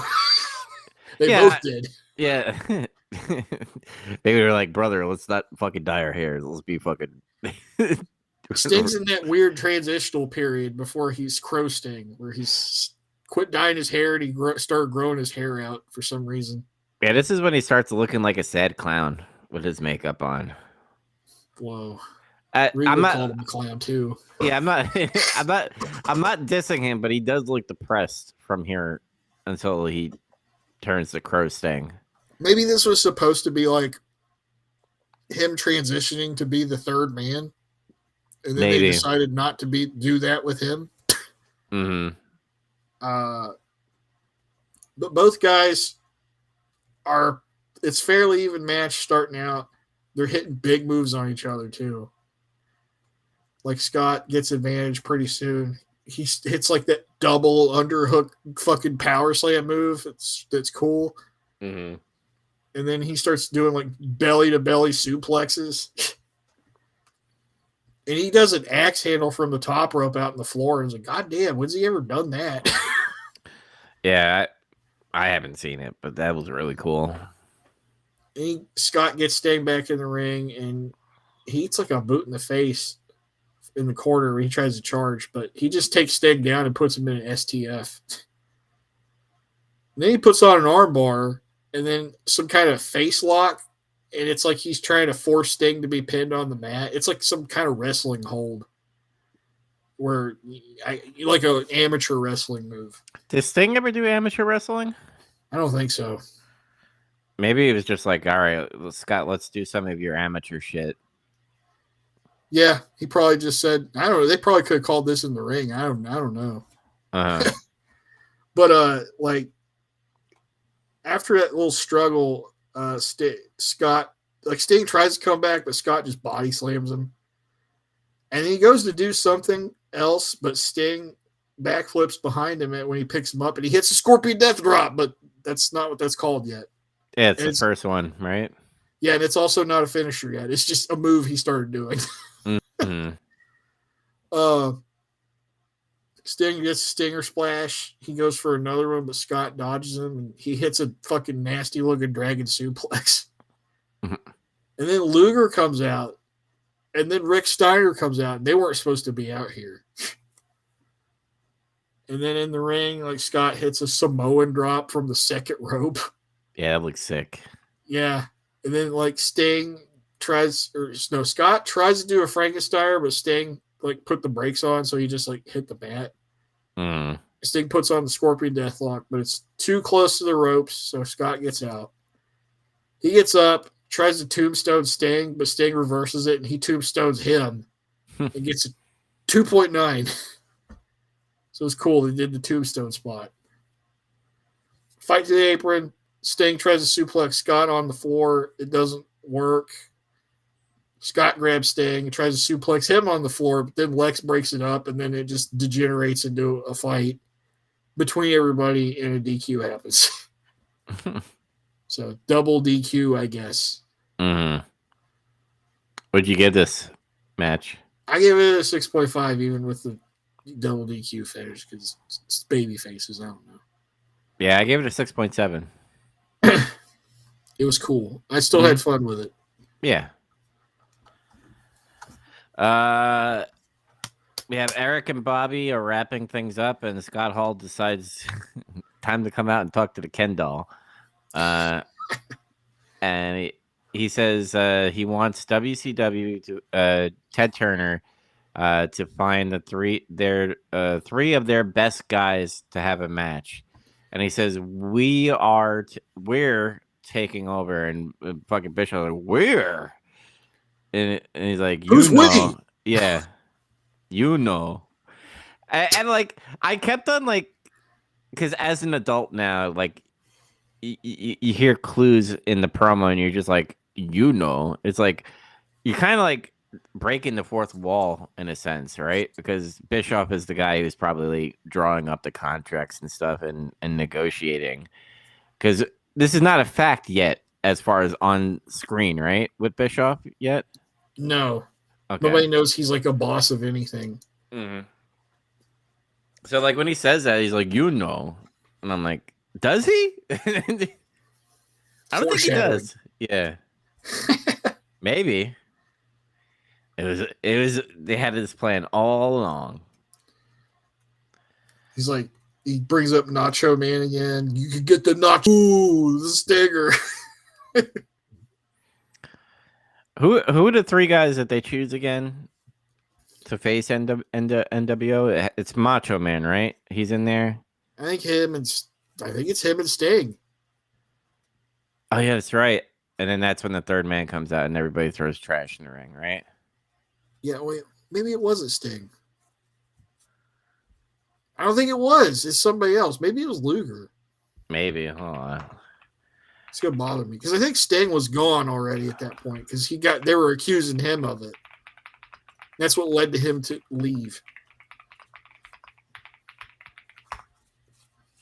But yeah, Scott pieces out after laying out this challenge, and Eric and Bobby are just like, I don't know what to say. And that's the end of the show. That's how they sign off, basically. Mm-hmm. Hold on, I'm looking. Oh yeah, it was Sting, Macho Man, and Lex Luger were the three guys. Okay. And I think that's when he like leaves, pretty much, because. Oh, okay. Yeah, then Sting is like sad Sting, and he goes into the sunset for a little bit. Yeah, like I really liked this Nitro. This has always been like an iconic moment as a kid, seeing Razor Ramon go to WCW, and then obviously seeing Kevin Nash later down the road. And I think Eric Bischoff and the commentators, I'm not gonna give credit to Tony Schiavone. He sounded like an asshole. Larry Zbyszko looked fucking sounded surprised. Bobby Heenan also, and Bischoff. Like Bischoff, like his facial expressions during the end of the show, he was like bewildered. Like he sold it really well. Yeah. I wish we could have Larry Zbyszko and Bobby Heenan on commentary at the same time. Doesn't that happen though? Don't they get like Mike Tenay, Bobby Heenan, and Larry? Oh, maybe they do. Yeah, I think we do eventually get that later down the road. I'd just be like the old guys on the Muppet Show that just make fun of everybody. That's what I feel like it would be like. Yep. I can't wait for Mike Tenay. He's good. Yeah, he's actually good. Unlike Tony Schiavone, I'm sorry. Yeah. Pretty good episode of Nitro, even though like there was a collection of kind of meh matches that peppered this show. Yeah. We already talked about Scott Hall being Razor Ramon, basically. There was a noticeable lack of Hogan. Good. Yeah, it was okay. Yeah. I don't have anything else to say. I give the show 6.2. Okay. I gave it a 6.4. I enjoyed it. There was a lot of dull moments in there, but that's what happens when you have 2 hours of fucking wrestling. You have to fill it with shit sometimes. Yeah, this is new. This is a new fucking uncharted territory. There's not been a TV wrestling show this long before. Mm-hmm. Like that's supposed to be like that from now on, not like a TV special. This is different. Yeah. This TV, the TV rating I got was also a 2.8. I have a feeling it's going to jump up from here on out. Probably. Yeah. This is when Vince starts to feel things. He starts feeling things a certain way. Yeah. Speaking of things, we're in Raw, Terry. Monday Night Raw. We're in Fayetteville, North Carolina. Still in Flair country. Yep, still in Flair country. And this is is it the day after or like the next show after part 1, obviously? So this is the day after the first In Your House. Vince and Lawler are there, and they're not wasting any time. Goldust is finishing his entrance, and then the Ultimate Warrior comes out. Yeah. We finally get the match that should have happened, I guess. And a pay-per-view. What the fuck? Yeah. This is so weird. Goldust with Marlena versus Ultimate Warrior. This is the first round of the King of the Ring. Mm-hmm. And, okay, Goldust begs off, and he tries to sucker the Warrior in to get a cheap shot, in the ring. They do the run around the ring thing. Warrior just levels him, though. Mm-hmm. Gets a few atomic drops. Goldust flies out of the ring. It's pretty basic, and Warrior is in control at first until Goldust tries to leave the match. And then we go to a break, we come back, and then all of a sudden he's in control. And he throws Warrior out of the ring into Marlena's director's chair. And it fucked him up. And I was like, I think this is the most I've seen him sell probably since that Macho Man match. Yeah. He's actually selling a lot. But part of me wonders if it's just because he's fucking tired. I think so. Because you could tell during the match, Goldust starts to put a headlock on to kind of like have him catch his breath a little bit. And I think that's why you see multiple times Goldust going out of the ring. Because when he Irish whipped fucking Warrior to the ropes, I thought he was not going to make it. I thought he was going to fall asleep midway. And I think that's why he fell out of the ring and into Marlena's chair. Also, I noticed when he did his comeback, like he was sluggish. Mm-hmm. He was so slow. He used to not be that slow. Just saying. Warrior, to his credit, does a few other wrestling moves in this match. Like he does his belly suplex. Looks sick. It actually looked okay. Body slam, basic move. And a power slam. Oh, yeah, he did hit a power slam too. Yeah. Mm. Goldust tricks the referee. I like the spot where he's like, I was like, what is he doing? He like points over, like, look there. And the referee's like, what the fuck? What? Look. And he gets him to look, and then he just hits him in the balls really quick. I was like, oh, okay. It was basic, but it worked. Mm-hmm. Ultimately, the match ends in a double countout because Goldust he's scared of the Warrior, and he like runs away, and they just get counted out. So they both don't go to the King of the Ring? Yeah, they both don't go. I guess. So, I want to read his contract because I bet she's like, I don't want to do a lot of shows. I don't want to do any jobs. Yeah. Probably. Because this is this, like, even though we got a match this time, like, we had that weird angle that he did where he, like, put on the robe and, like, fucking clothesline him while he was on the chair. And then he has a match and he, like, looks decent at times. My favorite part is when he throws Goldust over the rail and does the bump, and then Goldust tries to do it to him, and he just doesn't do the bump. He just stays there and doesn't sell it at all. That's the only time he doesn't sell. He's like, no, that's not for me, brother. I ain't going over that shit. But I like the belly to belly. Like I've never seen him do that before. Never seen him do a fucking power slam either. Like that. Yeah. I mean. But I'll be honest, I haven't seen a lot of Warrior matches. Me either. So I can't really say.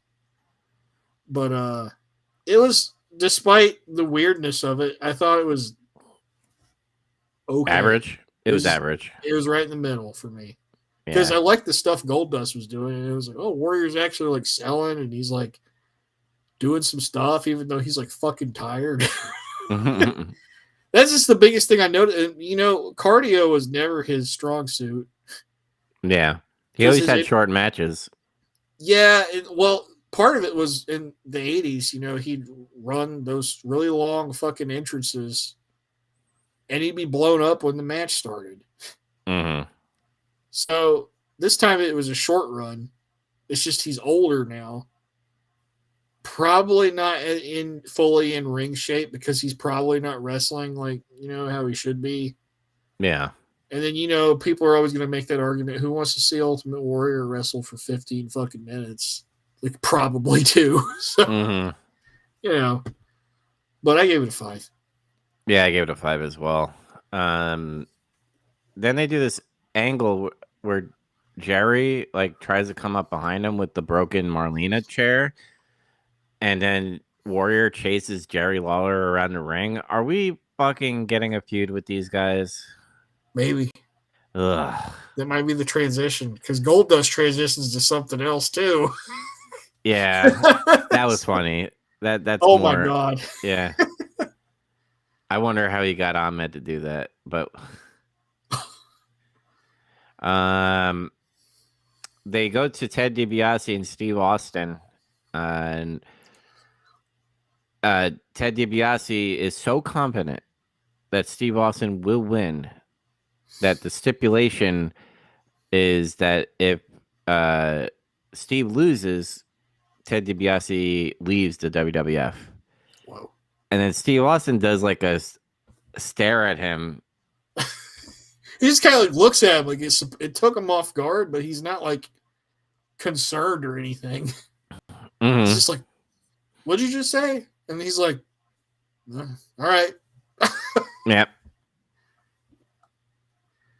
So that's the stakes. Yep. For Beware of Dog 2. They show us some footage of Sonny suckering in Phineas Godwin. I'm so done with the Godwins. I just want them out of here, dude. Like, get out. Well, it's not done yet. I know. But she sides with the Smoking Guns. She like did this thing where she kissed Billy, and then it was like a fucking rib, and they beat him for the belts, and she's with them now. She's their manager now. Mm-hmm. Now she dresses like a cowgirl. Mm-hmm. So Smoking Guns, who's the champs with Sonny, versus the Body Donnas without Sonny for the WWF Tag Team titles. Hillbilly Jim was on commentary for this match. He was there. Yeah. There's not really much else to say about it. Bart and Zip start us off, but Zip eats a press slam, and then Skip comes in, and he does this awesome sequence with Billy Gunn for like a minute or two. And then like he lost the exchange of it. It was like they were reversing each other, doing a bunch of like kind of complicated shit. Mm-hmm. And then Skip like ended up out in the ring, and it was like he kind of no-sold getting clotheslined. And I was like, what the fuck, Skip? He was too mad at Sonny. That's why. They wrestle a little bit back and forth after a break, and then the match slows down because Phineas Godwin comes out. Yeah, he's mad that Billy Gunn kissed his girl. Who wasn't his girl. Mm-hmm. But he goes, "We made a deal." And it's like, there was a deal. And then Henry comes out, and I think they explained what the deal was. It was something like it had something to do if they were going to win the belts or something, he wouldn't be champion, so he could date Sonny or whatever. I think that's what they tried to say it was. It's not a good deal. No. I did laugh when like all the Godwins got together and they just fucking left. They were just like, fuck this shit. And they just all walk out. He has to leave. He has to herd his hillbillies out because they were going to beat up that fucking girl. Like, I guess that's what was going to happen. So, you know. And then like, I like that the Smoking Guns weren't even trying to like stop him. It's like they were just too busy having a match, and she's just like out there by herself.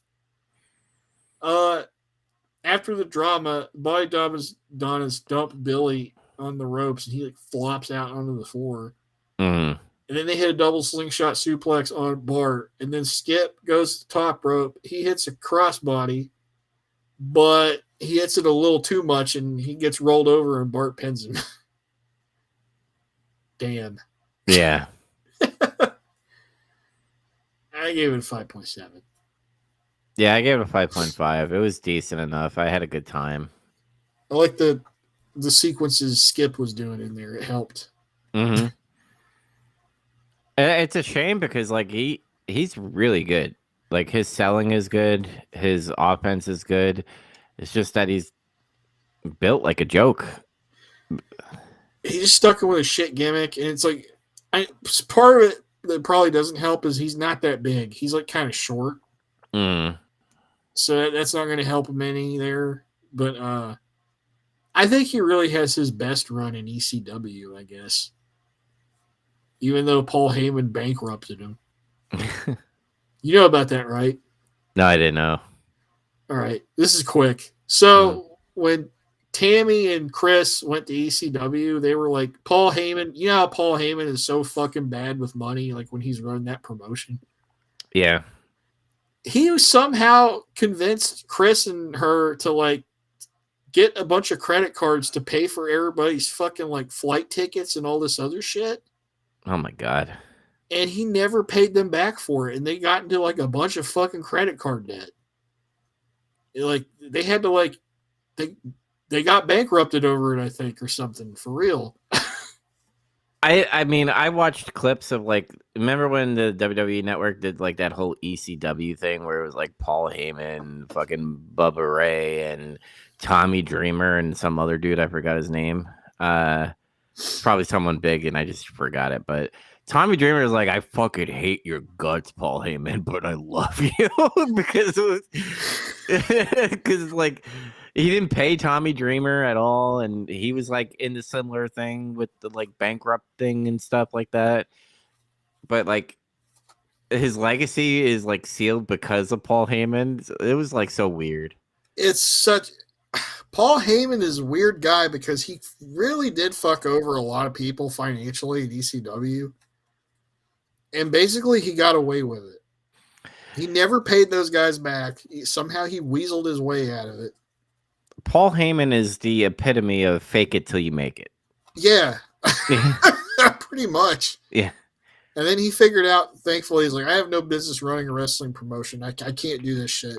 I need to be a guy on a team. Yep. So, Vince, take me. Take me. Take all the responsibility out of my hands. Mm-hmm. But, you know, Tommy was plotting to murder Paul Heyman. Like, yeah. That's not a joke. He's talked about this before. He's like, I was going to be in the crowd at WrestleMania 17, and I was going to jump the rail and shoot him on fucking live TV. Like he had it all thought out. He was going to shoot him, and then he was going to shoot himself or some shit. Dude, that's so wild to say today. But like back then, like that's how the business was, dude. Well, he spent all that time there and then like made no fucking money at all. Yeah, and like you go to essentially your competition, right? Yeah. And then like now Paul Heyman is making tons of money, probably, and he's on the competing area, and you don't bring Tommy Dreamer over, like that must have like fucked his head up like big time. Yeah, I don't know. It's kind of that's the sketchy side of Paul Heyman I always think about. I was like, how did he get away with that? Like, just they show us some footage of the storm in Florence, like that actually knocked the power out. Mm-hmm. And then they do like a little recap of what happened with Shawn and Bulldog. And then we get Vader with Jim Cornette versus Ahmed Johnson. I hate when they do like this whole like the man they called Vader. Remember like when Sting came to WWE? The man called Sting. Yeah, or the Icon Sting or whatever. Well, they called him the Icon Sting, yeah. Yeah, I just like I'm tired. So cheesy. The Icon Sting. Sting is an icon, I guess. He is an icon, but like just call him Sting. Or it had I bet you probably court shit. Probably like Sting from the Police is like, you're not gonna be Sting. Whatever. I don't know. No, they were cool. They never had a problem. Mm-hmm. They hanged out one time. There's pictures of it. For real. I'm not joking about that. No, I believe you. Okay. Sting was everywhere. He was in fucking that Chuck Norris show. That's one of my favorite. Like I say I created this meme, and it's not a meme. It's just something a joke I did one time. I sent this picture of Sting, who's hanging out with Sting from the Police, and he's playing bass. Mm-hmm. And I went, Sting met Sting, Sting met Sting, because Sting met Sting. That's what it was. Sting looked like fucking Duke Nukem next to him. It was crazy. Yeah. By the way, rest in peace, Chuck Norris. Oh yes, we lost him. He super kicked fucking. Who was it at Survivor Series? I forgot he super kicked somebody. He was also in WCW as well, right? I think he did something there one time. Yeah. Mm. But. So yeah, the Vader thing you're talking about. Why do they call him the man called Vader? Because I agree, it's like fucking stupid. Yeah. The whole thing came from like Vince wanted to call him the Mastodon. Because he can't, it's a Vince thing. And somehow fucking Cornette or somebody convinced him, don't fucking do that. Just call him Vader. And he's like, well, all right, he's the man called Vader then. Fine. That was his concession. But yeah, Owen Hart comes out to do commentary. And it's funny because Vince is like, why are you out here? He's like, I'm here to offer my expertise as a wrestler and a King of the Ring winner and a Slammy Award winner. Like all of his accolades, basically. And then Vince is like, you got a cast on your arm. Are you really injured? He asked him if he's really fucking injured or not. And Owen's like, immediately, he's like, what kind of a stupid question is that? You think I'd be walking around with a piece of plaster on my arm if I wasn't? But Vader and Ahmed are flexing off. And then I think Vader like cheap shot at Ahmed, like, or something. Did he slap him? Or I don't remember what exactly he did. I think it was a slap. They slapped him, and then Ahmed goes fucking ape shit. And he just starts beating the fuck out of Vader in the corner. And the crowd starts losing their shit when he's doing this. Yeah. Like, everybody woke up like, they start like fucking moving around and shit.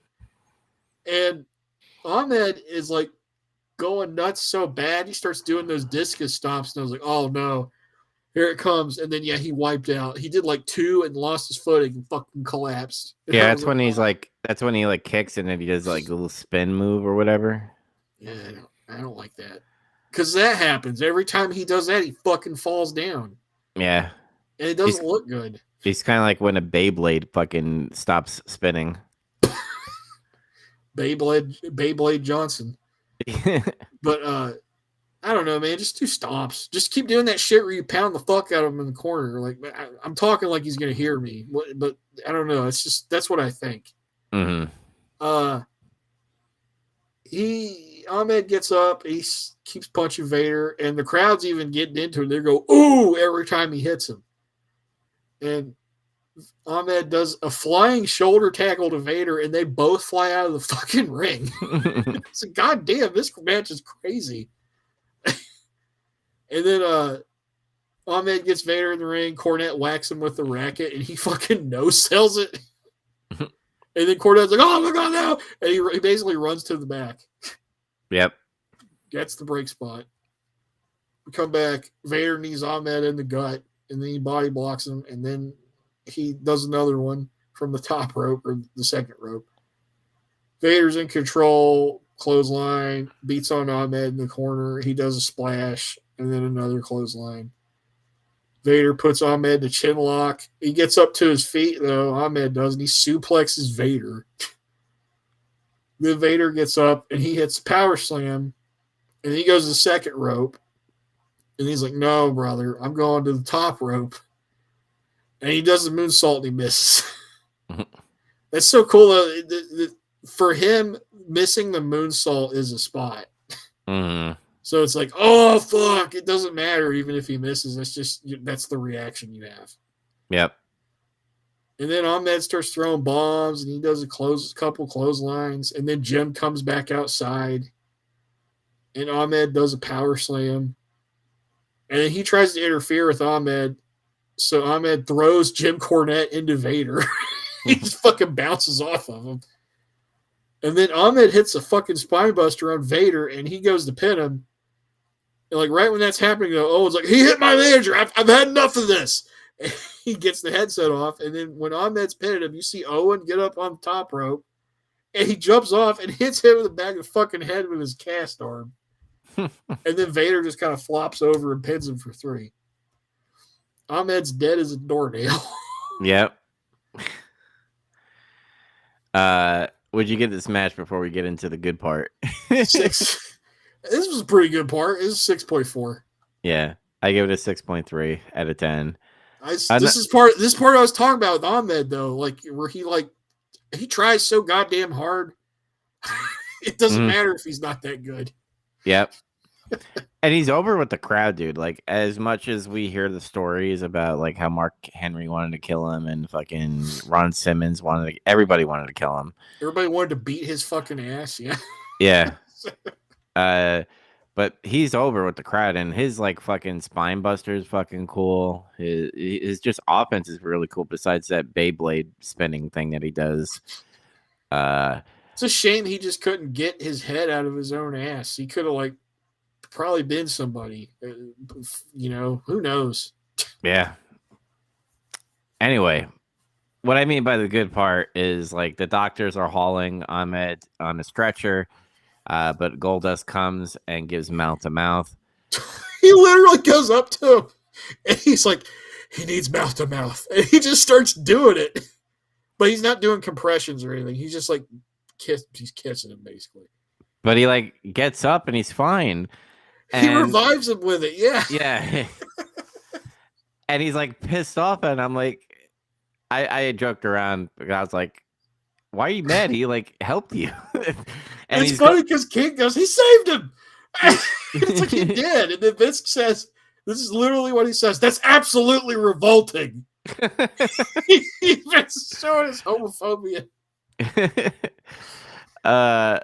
So Goldust is like hiding in the dressing room, and fucking Mark Marrow like tells him where he is. He's like, yeah, why would he like try to not? He probably doesn't like him either. Yeah, it's just like, what the hell, dude? What's so funny is Ahmed is basically in a homophobic rage right now. Yeah. Like when he gets up off the stretcher, Goldust just disappears out of frame. We don't see him anymore. That's why I said I'm surprised he did this spot, because I'm gonna get a little like not racial in a way, but a lot of like macho man black dudes don't like gay people. Like, I heard he was okay with it. That's funny. I guess he just thought this is an angle, brother. That's all it is. Yeah. But, like, it's so funny watching him rage out about it. He's just like, he gets up, he starts throwing shit, and he's like, where is it? He's like about to fall down the stairs because he's like concussed. Yeah, he has like the fucking face paint on his like lips area. It's like on his upper lip, because Owen Hart's the real hitman that puts people out. Like fucking, he can almost not walk at all.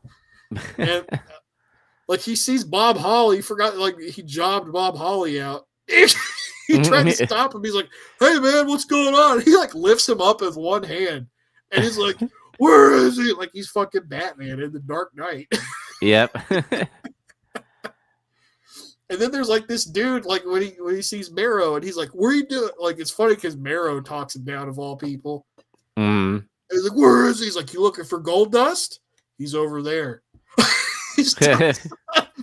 And then there's this dude who looks like a Dollar General Bret Hart standing there. Why did they put him there? Because it's Goldust Watchman. I don't know. You know how much heat he has? He needs like little guys to watch out for him to protect himself. Ahmed just runs him over though, and like bursts through the door, and then nobody's there. So he just walks off. The camera watches him like it's like the Hulk, like in the TV show when he walks in the distance. Yeah. He's just like you just hear him like raging. And that's the end of the show. Yeah. What'd you give the show? What did I give it? I gave it a 5.7. Yeah, I gave it a 5.9. I enjoyed it. I was entertained. Yeah, I mean, besides like Ultimate Warrior being like gassed out, it was still a good match to watch. It was okay. The tag match, it's okay. I still had a good time watching it. And then Ahmed and Vader fucking almost killed each other. Yeah, and they kind of tore the house down, even though it like wasn't a great, amazing match. It was just it got a lot of reactions. Mm-hmm. And I love Owen Hart's sub gimmick. I've talked about it before of him giving people concussions and actually putting them out and shit. Nobody talks about it but him. And then, like, I guess Goldust is the top heel right now, right? Yeah. Who else is it? Well, Steve Austin's not really. He's not there yet. He's not a heel yet. Well, he's a heel, but he's not like, he's firmly mid card right now. Yeah. And Triple H has slid down the card, and Mankind isn't present enough yet. So I guess it's Goldust because he's fucking with everybody. Yep. So, He's like in everybody's business. yeah, he just fucks with everybody. He just enjoys it. Mm-hmm. This TV show got a 2.3 rating from Nielsen, so it's lower. There's a significant gap this time. Yeah, I wonder how low it gets when all the craziness shit happens in WCW. They get below 2.0 a couple times, I think. Mm-hmm. So, with that out of the way, now we get to Beware of Dog 2, Electric Boogaloo, fucking second part of In Your House that we were supposed to get. North Charleston, South Carolina. That fucks. North Charleston, South Carolina. What fucks with me though is that's the capital of West Virginia is Charleston. So it's like every time I hear there's Charleston, South Carolina, I'm like what? And we have hosts Jim Ross and Mr. Perfect on commentating. Oh my god, it was so good. It was so. I was like, can these guys just be the commentary team? Just those two. It's Steve Austin versus Savio Vega in the Caribbean strap match that we can actually see. Mm-hmm. I don't actually. Oh, you good? Apparently, Steve Austin won the strap match in the dark pitch black.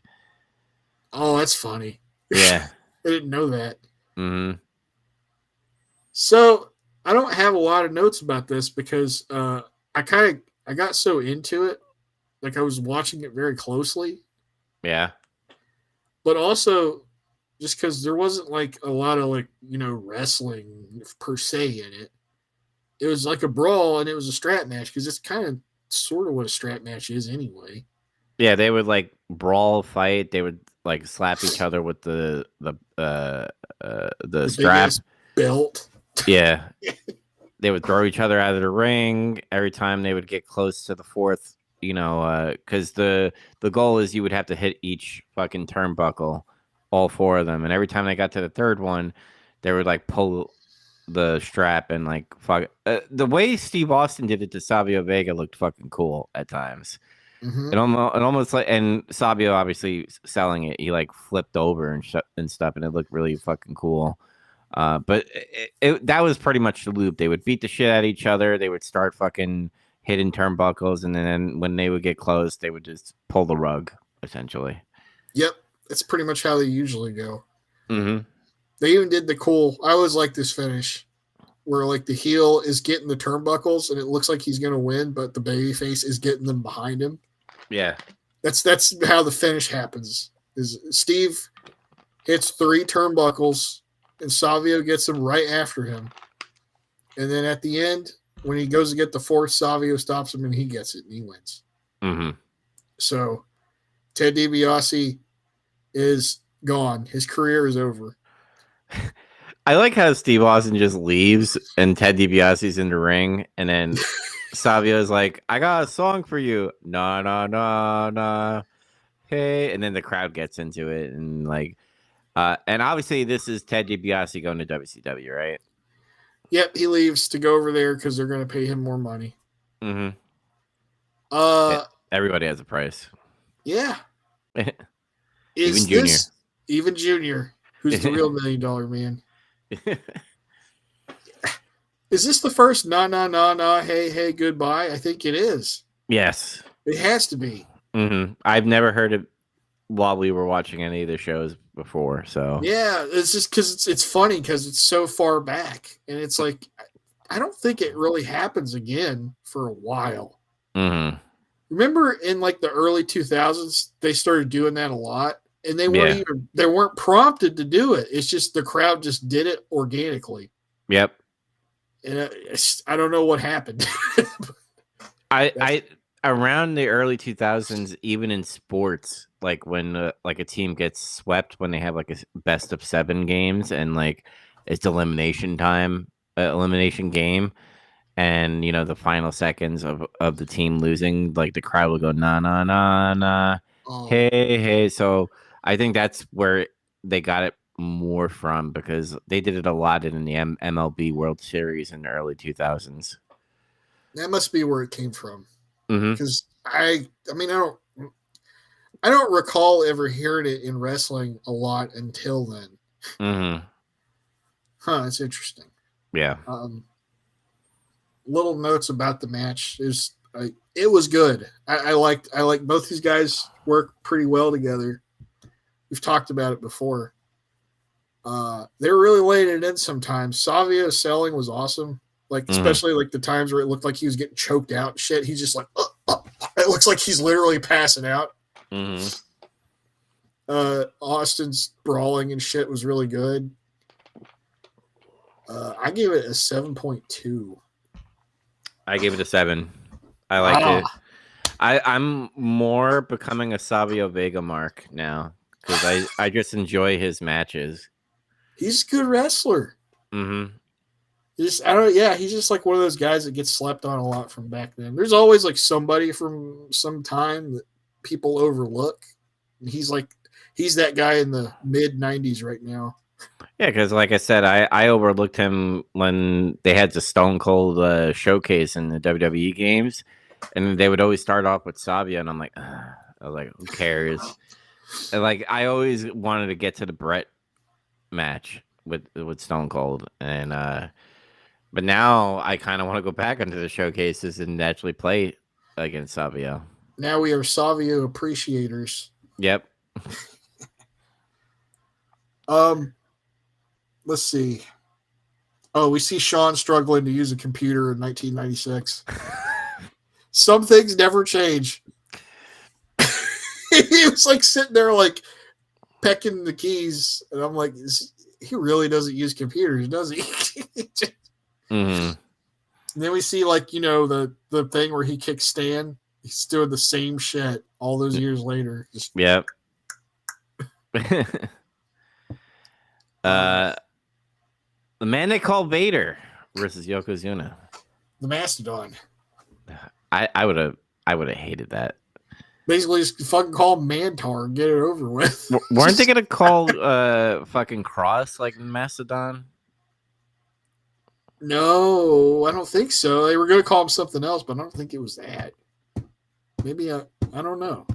Where he was wearing that Mortal Kombat gay suit or whatever. He looked like Shao Kahn. Like, yeah, you're Shao Kahn now. What the fuck were they thinking?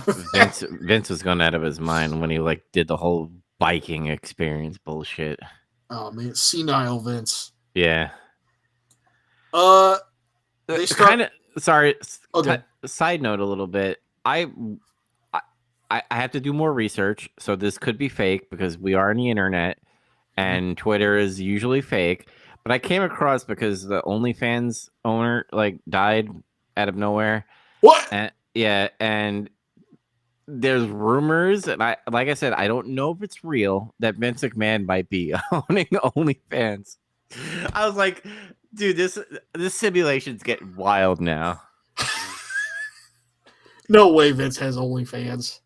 Yeah, it has to be fake, but like if it's real, dude. What if he turns OnlyFans into some fucking wrestling federation because there's so much money into OnlyFans? Oh my god. Or he uses OnlyFans to buy WWE again. It's probably some guy in a Vince McMahon mask. Mm-hmm. Like a president. And those president masks you rob banks with, it's a Vince McMahon mask. Maybe.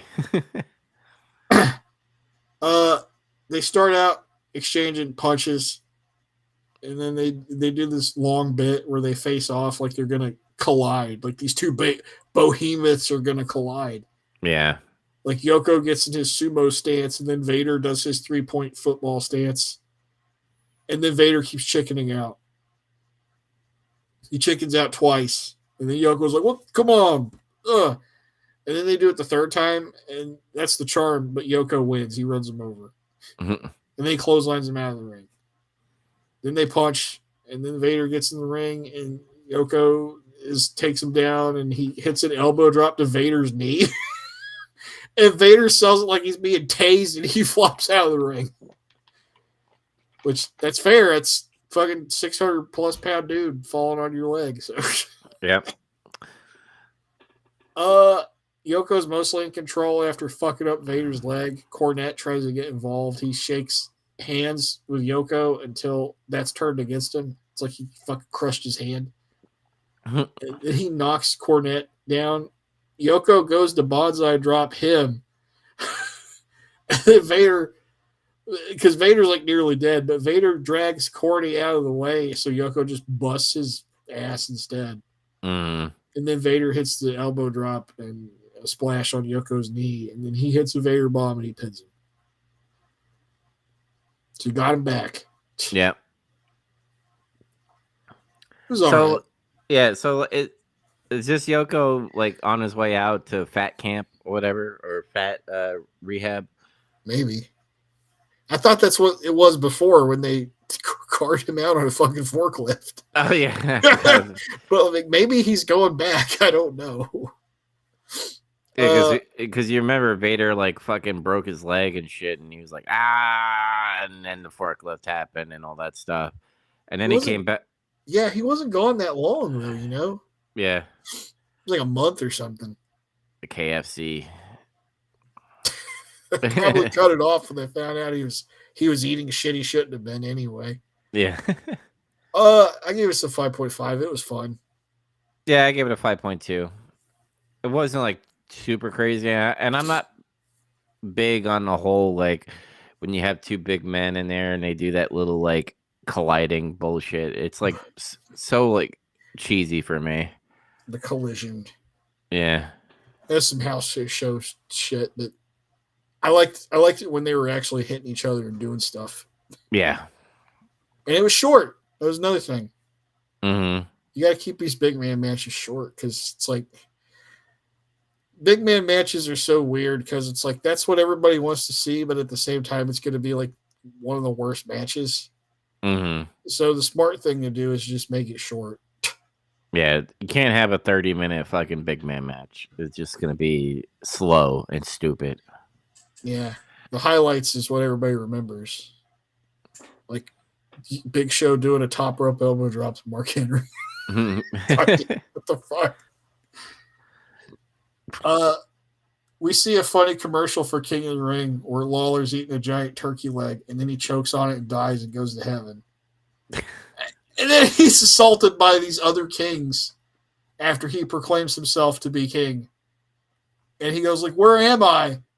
And then Vince McMahon as Satan appears and laughs and he goes, "You're in hell." that's not Vince McMahon, but that's what it made me think it looked like him a little bit. Yeah. It's funny. Yeah. I kind of miss WWE doing like those hokey like promotion thing for their pay-per-views. Like, remember when WrestleMania was in fucking Hollywood or whatever, like back in the day, and they did like skits of like the movies and shit? Yeah, they did like scenes, like Triple H did a Braveheart speech, and I think Booker T and Eddie did Pulp Fiction. Mm-hmm. And was it Bradshaw, John Cena did fucking Few Good Men? Yeah. Yeah. Those were cool. Yeah. I also liked I like the SummerSlam ones they would do. Like, remember when DX was doing the cookout? Yep. Shit's silly, but I don't know. It's funny. Mm-hmm. Yeah, now it's just like they'll recap like whatever feud is happening and then be like, here's this cool fucking graphic, and then oh my god, Nickelback. I'm like, nobody has fun anymore. Yeah. There's no fun. Bring fun back, damn it. Yeah, it doesn't have to be serious. Like WrestleMania's in Vegas, and everybody sits around the table at Vegas. Ooh, it's like, okay. Like show Dominic Mysterio trying to win big on slot machines, and then Danhausen curses him, and it's like the slot machine sucks the money out of his pocket, or I don't know, something like that. Just do something. By the way, he's called the Bella Twins, the Bella Clones. This shit's funny. And then he cursed I Show Speed. What's going to happen to I Show Speed now? I don't know. I'm waiting. Maybe it's a WrestleMania moment, probably. Yeah, Danhausen's in WWE now. And I don't know. It's like kind of funny. It's funny because when he first showed up, it was like his debut was like kind of not good. It was kind of shitty, honestly. Mm. But it's like he's kind of turned it around just by being on TV. Yeah, essentially he's the Santino Marella type of person. Yeah, except I Yeah. like him better. Yeah, I like Danhausen better than Santino. I always remember when Cornette talks about Santino when like he no-sold the Boogeyman, and then and Cornette fucking slapped him. Oh my god. Yeah, Shit's funny. And he tried to like get him in trouble over that. mm-hmm. He slapped me. Being a dumbass, I don't know. Yeah. Sometimes people deserve to be slapped. Mm-hmm.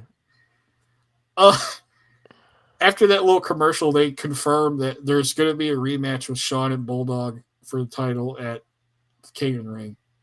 Good. So we'll see the real match, I guess. There. Kind of sucks for people in South Carolina, but whatever.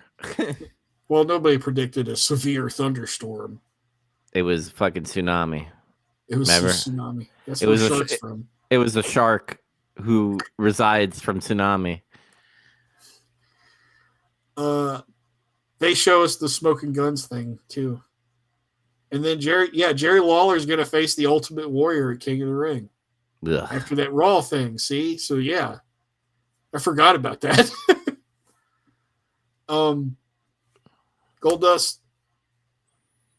with Marlena versus Undertaker with Paul Bearer in a casket match for the Intercontinental title. That's so crazy. Yeah. Forgot it was for the belt. Me too.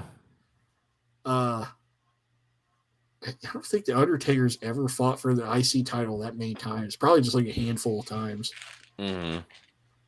They recap a bunch of stuff that happened. They show Ahmed getting sexually assaulted. Even though it was... He saved him. He literally saved... He was dead until Goldust helped him. Just throwing that out there. Let's see. It's just me rambling about that. Undertaker teleported behind Goldust during his entrance. That ability from the WWE games where you could just like teleport behind people, he did it. Mm-hmm. And he jump-started the match. Taker's dominating Goldust, basically. Because Goldust is being a scaredy cat, and I love it. I love that he's afraid of the Undertaker. Mm-hmm. Like, there's a part where, like, he gets near the casket, he goes, oh, no! And he runs out of the ring, basically, and just runs all the way to the other side. I love that he plays that, like, running away thing a lot, because you know people are probably pissed in the crowd. Like, get back in the ring, coward! This shit pisses people off. Like, I think it's, like, on some kind of, like, primordial, instinctual level. Mm. When people run away from a fight, you're like, fuck you, get back there and fight. Like, that's just what you do. Mm-hmm. Undertaker beats on him outside the ring. Or no, Goldust, he kind of suckers him in, Undertaker, and he starts getting the advantage on him. But then he comes back, and then I think he body slammed Goldust and hits a leg drop in the ring. And then he does the old school thing. They don't call it old school yet. You know, the thing Undertaker walks on the ropes and hits you. Mm-hmm. And then they never called it anything before. It's just, oh, look at that. Yeah, it's like, how long does it take for it to be called old school? Not until Undertaker, I think, was heel. Like when he was like big evil, like after the American Badass shit. Is that before or after he kidnapped Stephanie? After. Okay. So it's like early 2000s. I think Michael Cole, it was the first one to call it old school. So there's like different variations of like the American Badass, because like you have American Badass like Kid Rock version where he's like in a denim and riding a motorcycle. Or he wears that really shitty snakeskin pants. Yeah. Oh, God. And then you have Dead Man Inc., which I think that's his heel American Badass version. Yeah. And then after that, he goes back to being the Undertaker.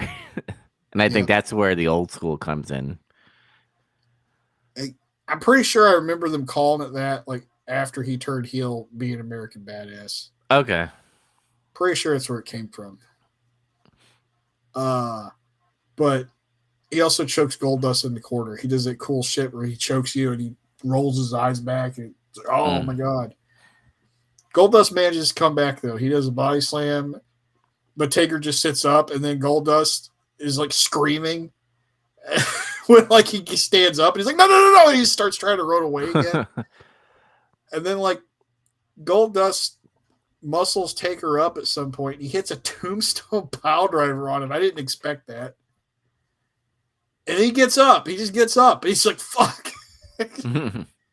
Goldust tries to get Taker in the casket, but fails. And then Undertaker's, or I think they start fighting on the outside a little bit. Come back in. Goldust shoots Taker off. Sleeper hold. He chokes Taker out with the sleeper hold and then rolls him into the casket. Like he actually gets him in. And he tries to force it shut, but Undertaker doesn't let him. And I love the shot of it where he like almost shuts the lid, but Undertaker's arm shoots out. Mm-hmm. Like, oh, he rose from the grave or some shit. It was cool. And then it's like after that, Goldust struggles, shut the lid. Undertaker overpowers him and throws Goldust to the floor. And he broke the casket lid when he did it. It like flopped off and it like broke the hinges or something. They get back in the ring. Taker does a comeback, clotheslines, Goldust out on the floor. He goes for a chair, but it's like one of those weird padded chairs. Mm-hmm. But I said the Dusty one stops him with a boot to the face. And he puts Taker back in the ring, and he hits power slam. And he does a flying clothesline from the top rope. And he tries to cover him for a pin. Goldust is so fucked up, he forgot what match he was in. It's just like, oh shit, I can't pin him. So then Goldust tries to do the old school. But then Taker whips him down off the rope, and he tombstones him. And he's dead. Like, he's like, I got him. So he's rolling Goldust over the fucking casket. And then a wild Mankind was inside the casket, and he attacks Undertaker. I wrote down, Mankind is a Pokemon in tall grass. he just showed up out of nowhere. He puts him in the mandible claw, like, immediately. He's like, God, and he starts screaming and shit. And then, like, he puts him in the casket, and the lid shuts. And Goldust beats the Undertaker in a casket match. I like Mankind's like, rah, rah, rah. His wah, wah. I can't do it. Like, I'll blow the fucking mic out if I try to do it for real. I liked it. It wasn't like great, it wasn't like, oh my God, that was an amazing match. It was entertaining and it was like solid. Yeah. And I like that Goldust beat the Undertaker in a casket match. Unintentionally. This is just further supports my theory. Goldust is the top heel right now in this promotion. Mm-hmm. I gave it a 6.6. Yeah, I gave it a 6.4. I enjoyed it. It wasn't amazing, but like I had a fun time watching it. The best part is like they're going to the casket and they open it up and he's gone. There's like smoke coming out of it. Yeah. Yeah, Goldust or Mankind leaves together with Goldust and Marlita, which is like interesting. Mm-hmm. And then, like, the casket starts smoking, and Paul wants it opened back up when he sees that it's smoking. He's laughing. And then, like, they open it up and it's empty, and Paul goes, no! Like he died. Like he died again. Because that's what happened last time the heels beat up the Undertaker and put him in a casket. He died. Mm-hmm. And the lights go out and we hear the music, and that's how the show ends. Yeah. So this show is disjointed. And yeah. So my question to you, what night did you like more, part 1 or part 2? Part 2. Yeah, I like part 2 more. There's like it's kind of not fair in a way because part 1 only had 2 matches that we could see. And I know the main event got fucked up and shit, so it's like whatever. But like, an undercard feud match was the best match, and then like Undertaker and Goldust was fun, so it was just better. Mm-hmm. So I gave the show a 6.7 out of 10 because like I enjoyed the strap match a lot, and then I obviously love the casket because it was entertaining. I think the main event was Shawn Michaels and British Bulldog, not because I'm a Diane hater. Um, it's just that you could tell the guys were not into it at all. Yeah. And I think that hurt that match a lot. And I'm kind of glad we're going to get a King of the Ring one. Hopefully it's better. Um, hopefully Diane gets more acting classes and has more facial expressions and knows how to hold the title up. And Mark Merrow, I don't know how I feel about him yet. He's still kind of like lukewarm for me. Yeah, it's still kind of like real on the fence about him. Mm-hmm. I'm enjoying Goldust. This is like peak Goldust right now. He's getting to do all kinds of cool shit and wrestle with like the top guys. Yeah. Um, maybe King of the Ring will be good. So, Maybe. I mean, we know if something happens that's awesome there. And Yep. I don't remember that Shawn Michaels Bulldog match. That's the funny thing is I remember watching that pay per view, but I don't remember that match at all.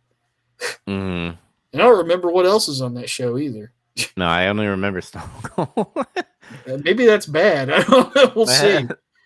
I rated the show combined as a whole because that's how it's like packaged out after this incident. It's Yeah. they put it together, stitch it together into one show. I mean, I still did the same thing. It's just I wanted to know if you like part 1 or part 2 more. Yeah, definitely like part 2 more. But overall, I think I gave the show like a lower score. I gave it like 5.7. Okay, I was a little more generous with this. The Savio curve is happening now. Savio curve. Yeah. I got some statistics about the attendance and stuff. It's kind of interesting. Mm-hmm. So the Florence show, they had 6,000 people there out of like an 8,000 capacity building. It's the Florence Civic Center. It's still the Florence Civic Center to this day. It didn't become Smoothie King, 7-Eleven, fucking Citibank Center. North Charleston Coliseum is still the North Charleston Coliseum. Thank God. The attendance is 4,500 out of a 13,000 capacity. Oof. But I think this was set up as a half house event, which I guess it's like you can configure the building to be smaller to like, work with that.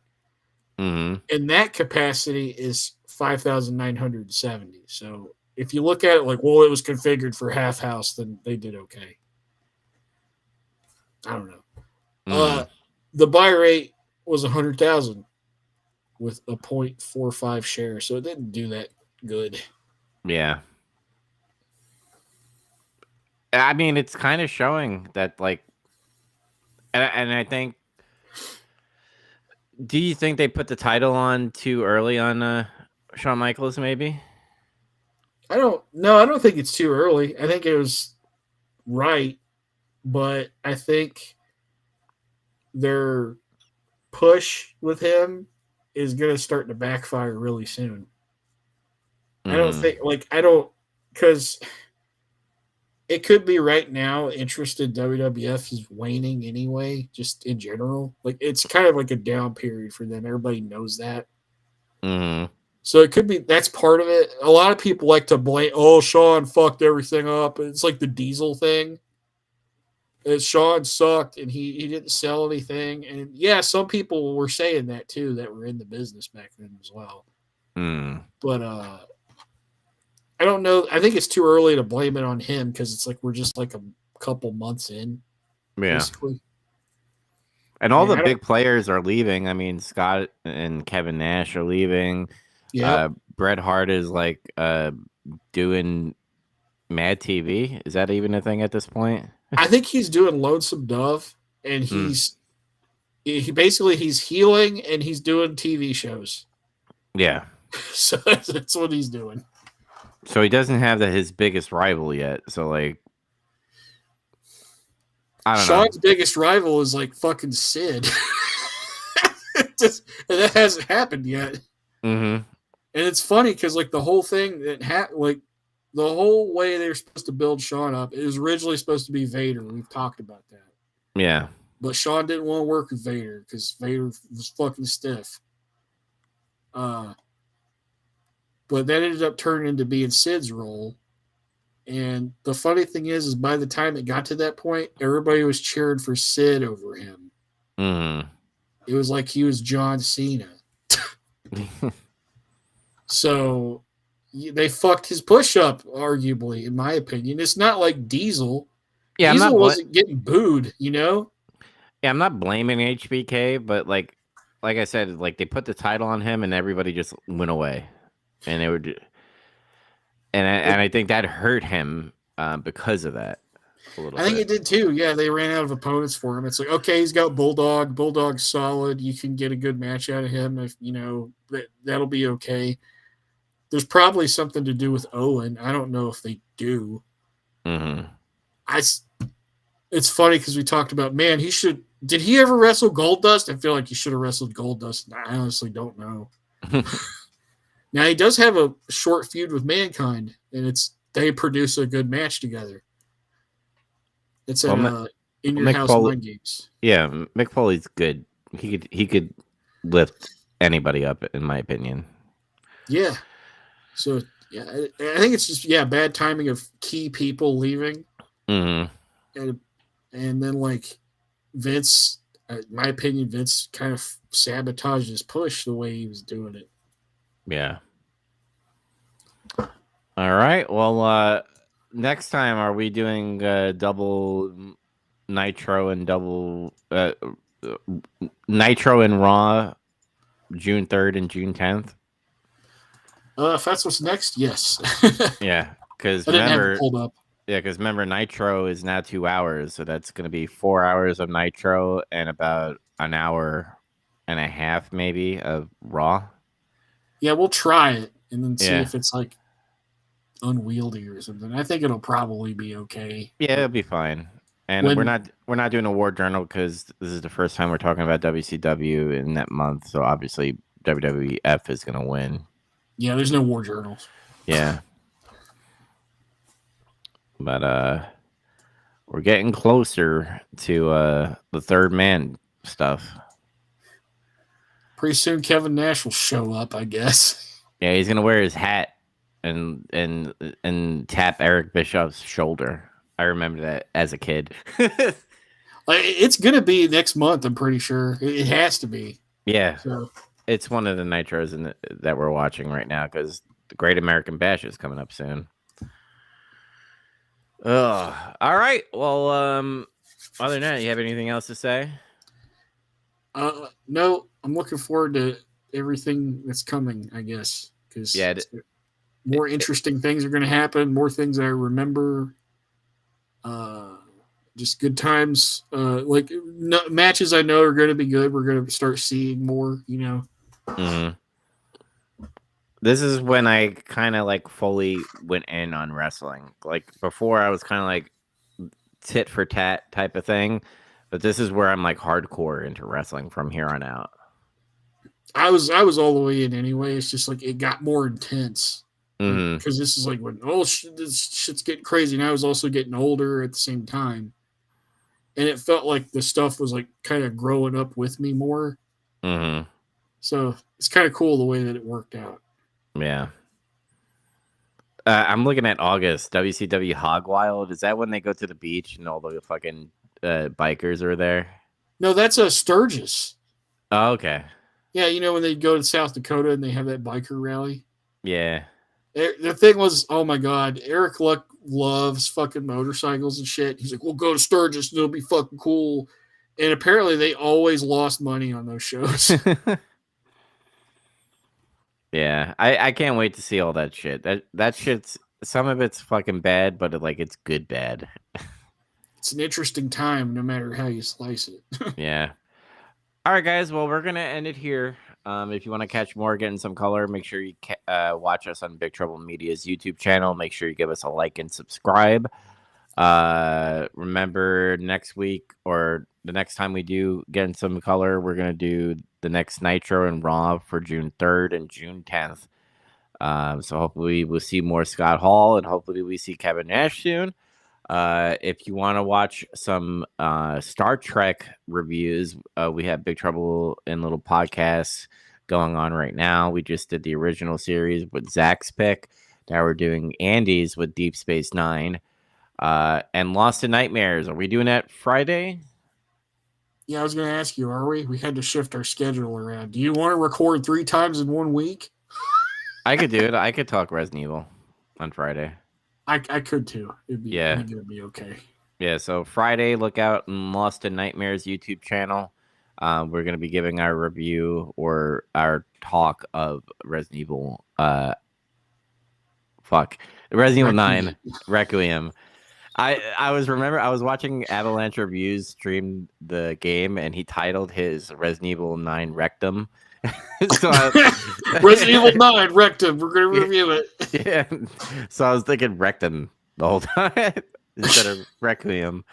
Oh, man. All right. Well, we will see you next time. Peace out. See ya.